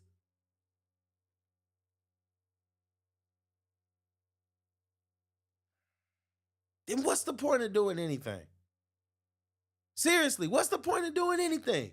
Because if everybody's going to cheat, if somebody who wants to get married, who wants to start a family, wants to have a legacy, wants to do things the right way and not set my children's lives up to be harder than it has to be, and to actually build a legacy and have something and leave the world behind better than I left it, guess what? Guess what?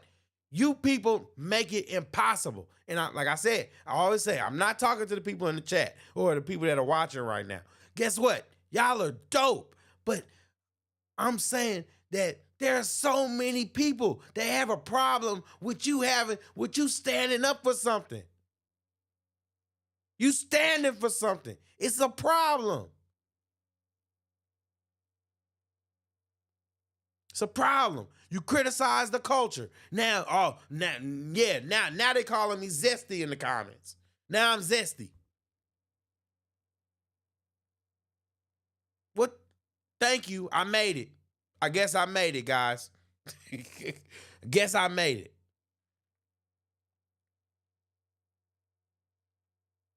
Don't have no argument to stand on, so then they start attacking you.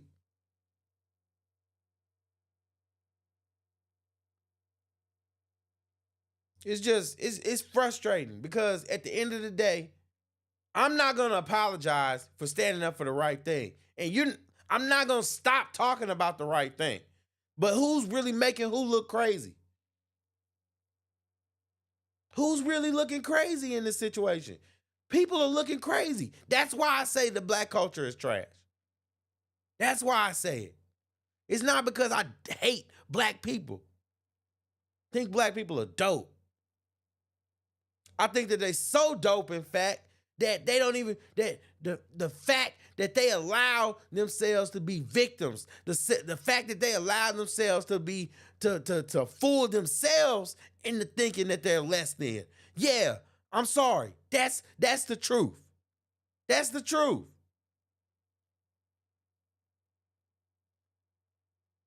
It's the truth. Ain't nobody holding you back. Ain't nobody doing nothing to you. White folks not worried about you. Black folks, other black folks is more of a threat to you than they are. And guess what? Guess what? You still have the ability to go out and be great. You can be great.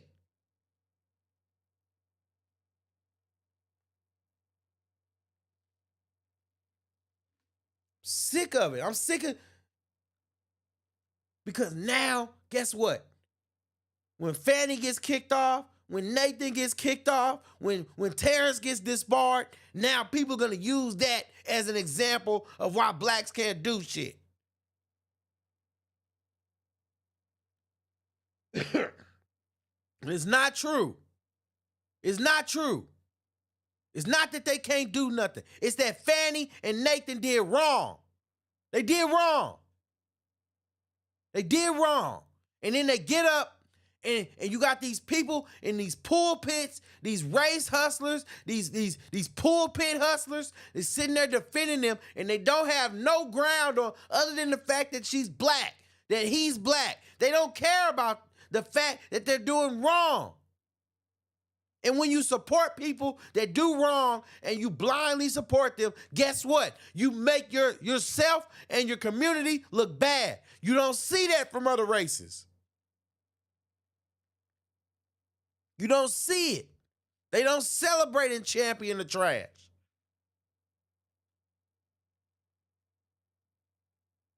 Nowhere else do you see them celebrate the worst of society. No, they shame them. And if we shamed people for doing things that are detrimental to the community, then guess what? Lil Pookie couldn't Pookie around anymore.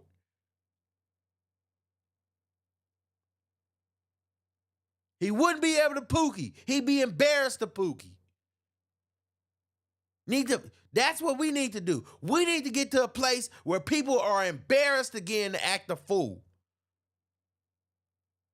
You should be embarrassed to show your ghetto side on national TV.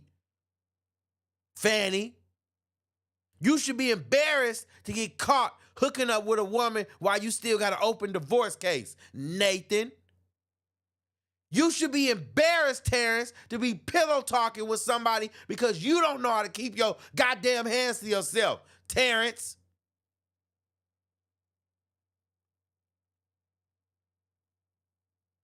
This is supposed to be the upper echelon of black folks. The Black Ivy Leagues. The leaders.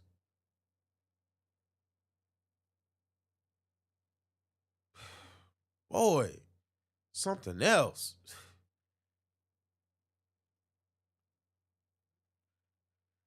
Mariah says, preach, you should have 1 million viewers. Oh, I don't know about that. You're very kind, but I don't know about that. I ain't ready for that. But thank you, though. People are missing out. It's not for everybody. Noah's Ark ain't for everybody. That's one thing that I've been learning. Noah's Ark isn't for everybody. It's not. But I genuinely appreciate you, for real. Appreciate you. Real talk. Man, it's just something else. It's just, these guys are just the worst. The worst. Maria with the bullseye. I'm sorry every time I say Mariah. I'm sorry. That's not how that's spelled. I apologize for messing up your name. You coming in showing love to the stream, and I'm messing up your name. Bad J. Bad J. Stop. Seriously, appreciate you for the comments. Seriously, all jokes aside. Man, it's just, yeah, like I said, I appreciate everybody that, that comments. You guys really help the stream for real, seriously. And it's just frustrating because at the end of the day, how are we gonna change this culture? How are we gonna change this culture if we can't even value the basic things or have standards amongst ourselves? How are we gonna do that?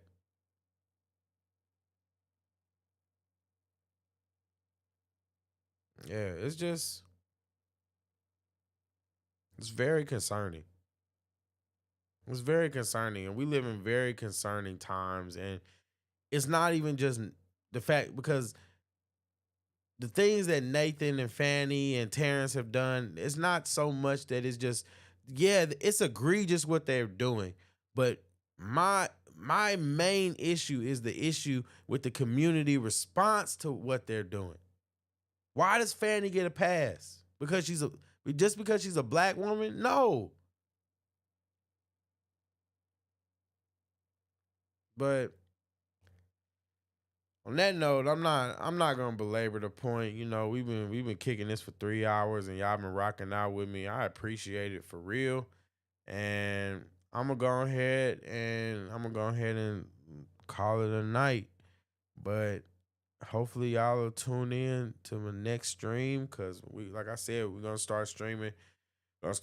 More often. I'm gonna try to do this daily or at least every other day. But definitely gonna be streaming more. I want you guys to give your inputs and opinions, and show up.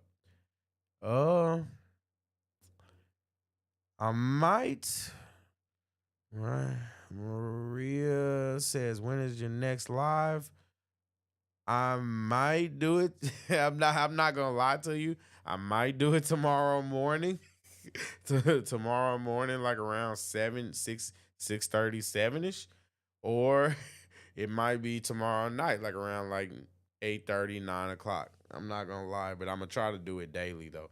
But I also know that I'm also planning on doing streams on Friday for sure. And I'm trying to get together a panel on Sunday. And that's really what I'm excited about, because, panel discussions, those are going to be real fun. And I'm going to get more people on.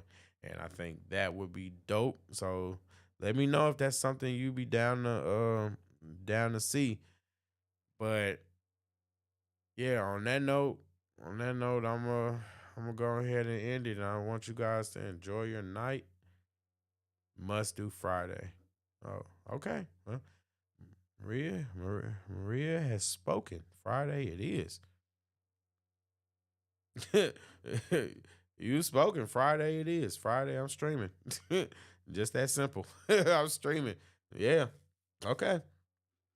Okay, there will be a show on Friday. Expect to see you there. Seriously. Yeah. And all right. Thank you. You too. I appreciate it. And on that note, I'm signing out, guys. J Red Unfiltered. Have a good night.